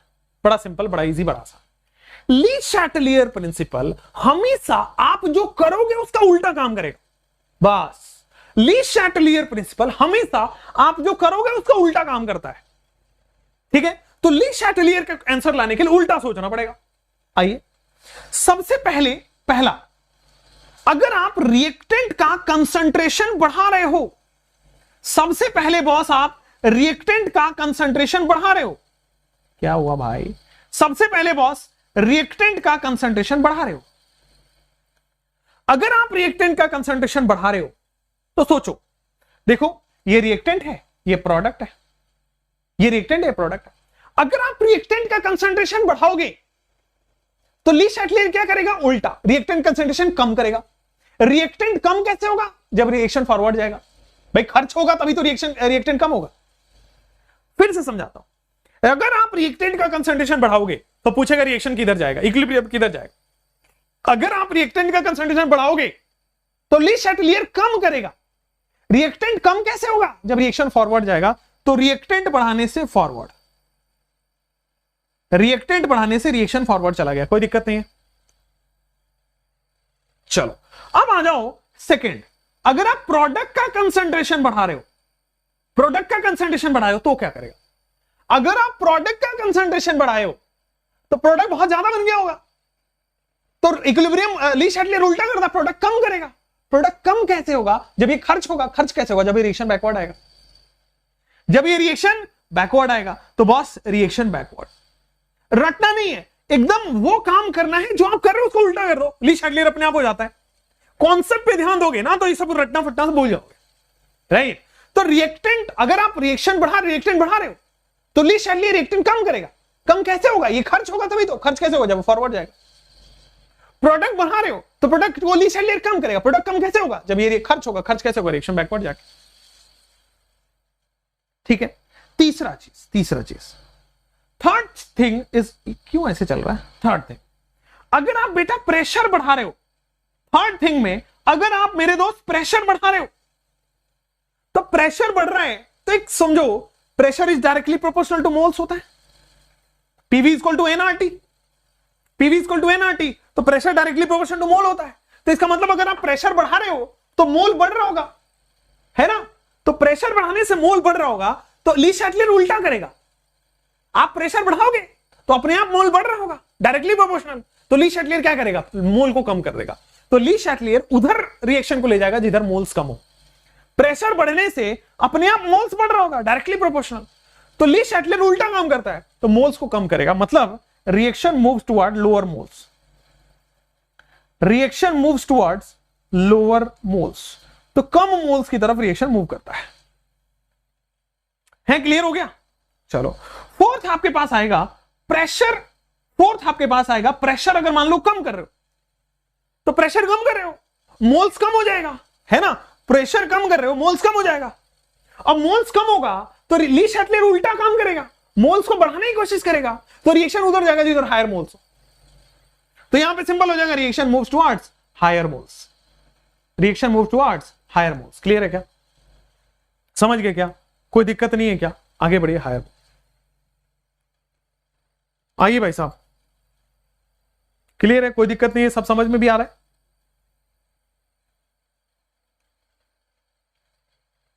No, no, no. No, no, no, no, no, no, no.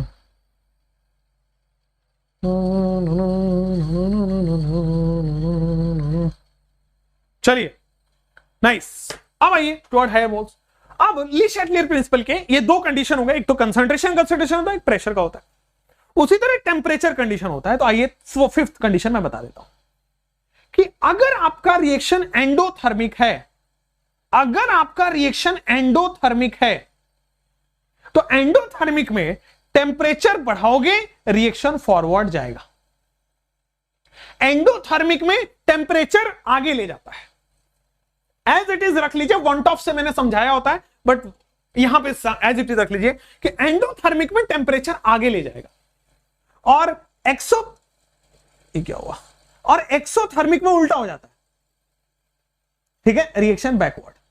अच्छा, अगर मैं सेम चीज को मैं एक्सोथर्मिक लेके चलूं, अगर मैं सेम चीज को बॉस एक्सोथर्मिक लेके चलूं तो टेम्परेचर बढ़ेगा, एक्सोथर्मिक में टेम्परेचर बढ़ेगा, रिएक्शन बैकवर्ड हो जाएगा, पीछे ले जाएगा, ठीक है, और उल्टा हो जाएगा। मतलब एंडोथर्मिक में रिएक्शन के साथ सीधा रिलेशन है और एक्सोथर्मिक में रिएक्शन के साथ उल्टा रिलेशन है। क्लियर है क्या? एंडोथर्मिक में टेम्परेचर आगे ले जाएगा रिएक्शन को, एक्सोथर्मिक में टेम्परेचर पीछे ले जाएगा रिएक्शन को। क्लियर है क्या? एंडोथर्मिक में रिएक्शन आगे ले जाएगा रिएक्शन को, एक्सोथर्मिक में रिएक्शन पीछे ले जाएगा। क्लियर है क्या? समझ गए? समझ गए? तो यहां पे एंडोथर्मिक और एक्सोथर्मिक हो गया। अब आते हैं इनर्ट गैस एडिशन। लास्ट होता है ली शैटलियर प्रिंसिपल का, इनर्ट गैस एडिशन। तो सिक्स्थ पार्ट आपके पास आ रहा है, sixth part inert gas addition. Inert gas addition.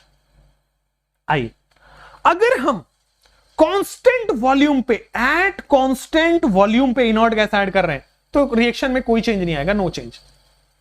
लेकिन अगर inert gas at constant pressure मिल रहा होगा, inert gas at constant pressure आप कर रहे हो, तो सुनो, पीवी तो कांस्टेंट होता है, पीवी इक्वल टू कांस्टेंट होता है, तो प्रेशर बढ़ा रहे होंगे तो वॉल्यूम कम हो रहा होगा, क्योंकि पीवी को कांस्टेंट रखना है। एक चीज बढ़ेगा दूसरी चीज कम होगा, समझो।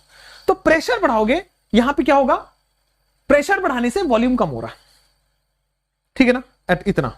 सुनो, अब दूसरा चीज, पीवी इक्वल टू कांस्टेंट। आइए, at constant volume there is no change, at constant pressure higher mole की तरफ रिएक्शन मूव्स टुवर्ड, या फिर सीधा लिखिए reaction shifts towards higher moles, reaction shift towards higher moles. Constant pressure पे reaction higher moles की तरफ शिफ्ट कर जाता है। क्यों?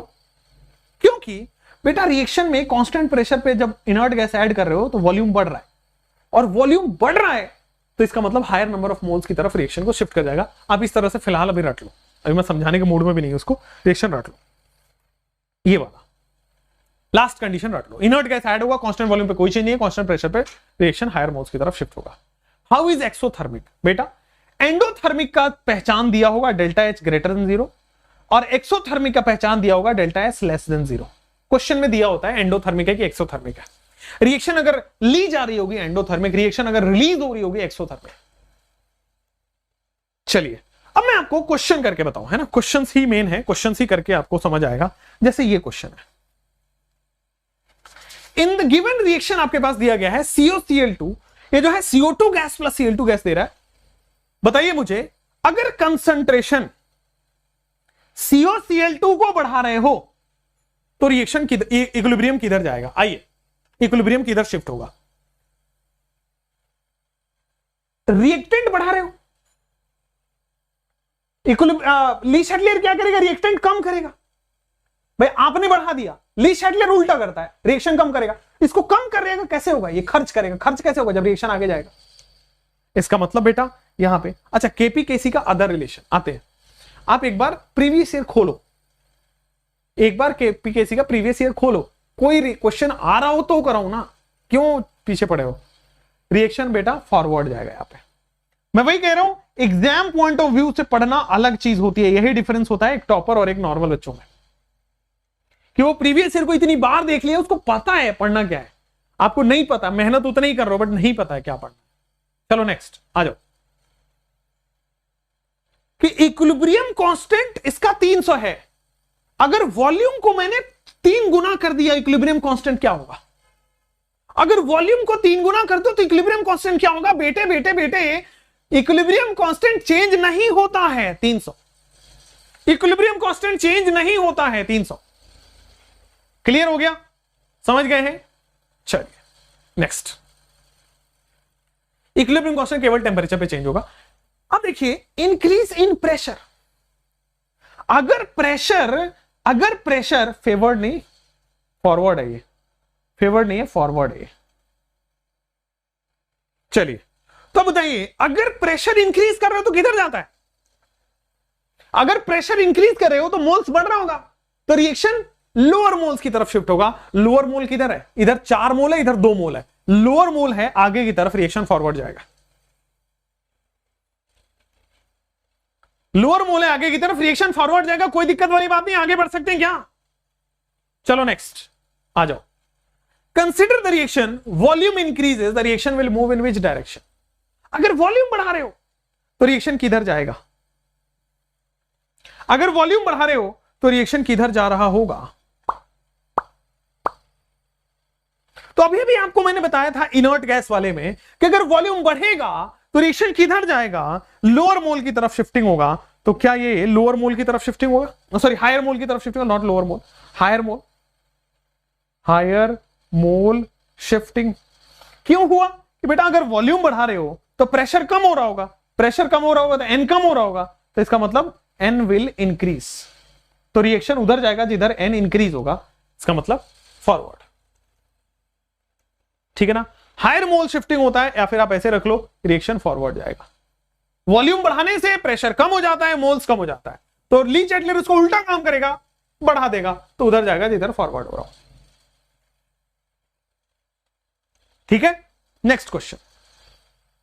जब I2 आपका डिसोसिएट हो रहा है तो द फॉलोइंग रिएक्शन अकर्स, ये रिएक्शन कैसे होगा? टेम्परेचर की बात कर रहा है, लास्ट में प्रेशर भी दिया है, ध्यान से। अगर एंडोथर्मिक है बॉस, तो एंडोथर्मिक में टेम्परेचर बढ़ाने से रिएक्शन फॉरवर्ड जाता है ना, टेम्परेचर बढ़ाने से रिएक्शन आगे जाएगा। और ये कह रहा है प्रेशर बढ़ाने से लोअर मोल्स की तरफ जाता, तो प्रेशर बढ़ाने से I2 बनता, 2I ये नहीं बन पाता। लोअर मोल है, ये 2 मोल है, एक मोल है, तो ये लोअर मोल है, इधर चला जाता, तो हाई टेम्परेचर हो गया। क्लियर है? Next, in the manufacture of ammonia bye Haber's process, बताइए मुझे रिएक्शन अनफेवरेबल पूछ रहा है, अनफेवरेबल रिएक्शन कौन नहीं कराएगा? अनफेवरेबल पूछा हुआ है बच्चों। अरे बच्चों, बताना पड़ेगा, हमें आपसे कुछ कुछ हो गया बेटा, हमें भी कुछ कुछ हुआ है, बस नंबर चाहिए, बाकी तो क्या ही चाहिए आपसे।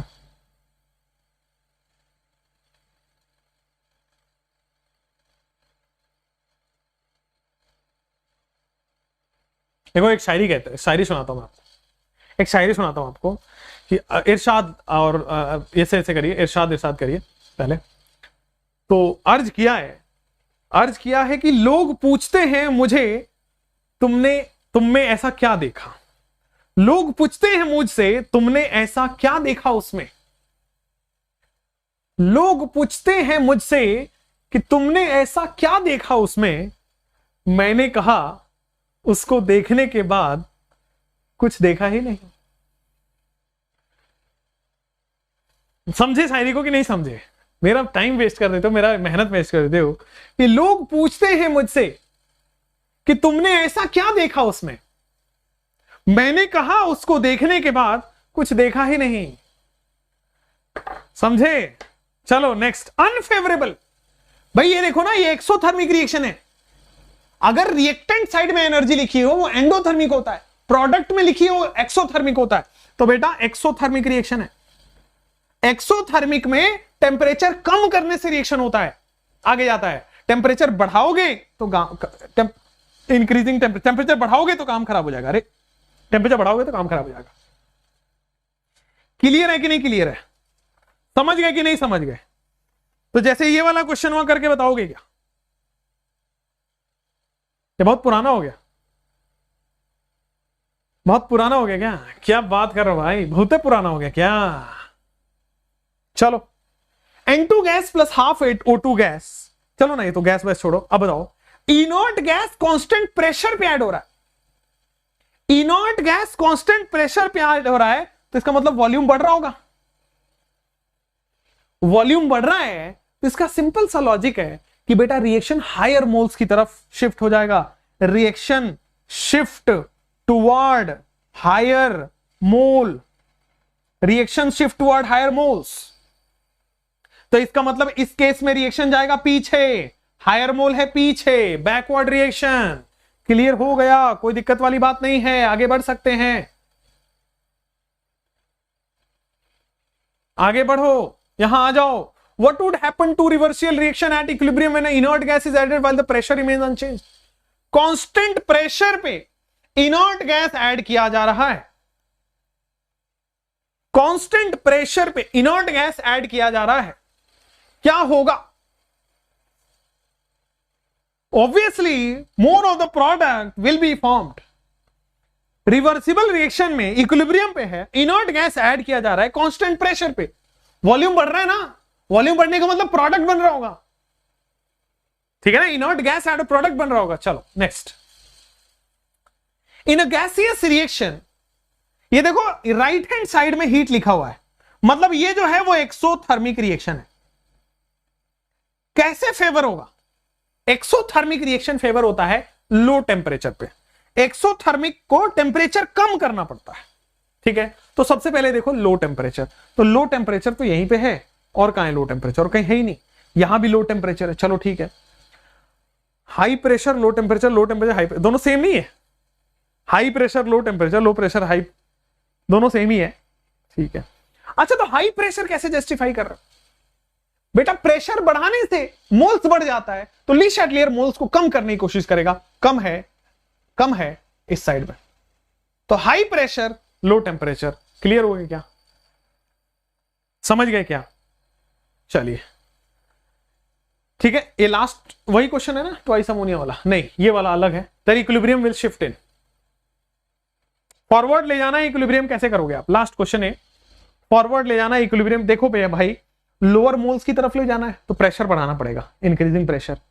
उसके बाद एक्सोथर्मिक है, हीट इधर लिखा है, हीट अगर प्रोडक्ट लिखा है एक्सोथर्मिक, हीट अगर रिएक्शन लिखा है एंडोथर्मिक, एक्सोथर्मिक रिएक्शन है तो भाई साहब टेम्परेचर को कम करना पड़ेगा। I think D option is the correct one. This is all about your chemical equilibrium. अब इसमें काफी लोगों को डाउट आएगा, सर आपने डिग्री ऑफ डिसोसिएशन नहीं पढ़ाया। बेटा सवाल आज तक नहीं आया। आपको डाउट होगा कि सर केपीकेसी के डिफरेंट फॉर्म्स आपने नहीं पढ़ाया, लॉग वॉग नहीं पढ़ाया। बेटा उससे क्वेश्चन नहीं आए हैं, तो हम वही पढ़े लास्ट टाइम में जिससे सवाल आते हैं। बी स्मार्ट, डोंट बी भोंदू, बी स्मार्ट, ठीक है। तो हमने ये करा दिया आपको। चलिए, thank you so much, take care, will see you super soon.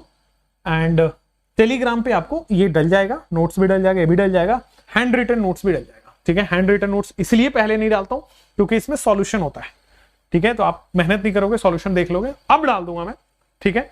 Thank you so much, wish you all the best, ठीक है। लगभग 2 घंटे चलेगा क्लास, 7.5 1.5 घंटे के आसपास क्लास है, बोला था 1 से 1.5 घंटे में हो जाएगा। Thank you, all the best, take care. हाँ, मिलते हैं आपसे। एक शायरी हो जाए, शायरी, रुको, शायरी हो जाए। फिजिकल इक्विलिब्रियम नहीं बेटा, फिजिकल इक्विलिब्रियम के नोट्स डाले हुए वो देखना होगा आपको। फिजिकल इक्विलिब्रियम सवाल नहीं आते, ठीक है, नहीं आते तो वही है। चलिए नेक्स्ट, कि एक नायक है अपनी नायिका से कह रहा है कि राहत और चाहत में बस फर्क इतना है, कि राहत और चाहत में बस फर्क इतना है, कि राहत बस तुमसे है और चाहत बस तुम्हारी है। राहत और चाहत में बस फर्क इतना है कि राहत बस तुमसे है और चाहत बस तुम्हारी है। तो आप भी एग्जाम के बाद, कॉलेज मिलने के बाद, आप ये सब शायरियां जो है ना, आप अपने अपने जगह पे पहुंचा सकते हो, जहां पे भी पहुंचाने की कोशिश रहती है आपकी। Thank you, take care, bye bye, see you super soon, and this is all about your chemical equilibrium, right? Thank you, all the best. Tomorrow I'll meet with the next chapter.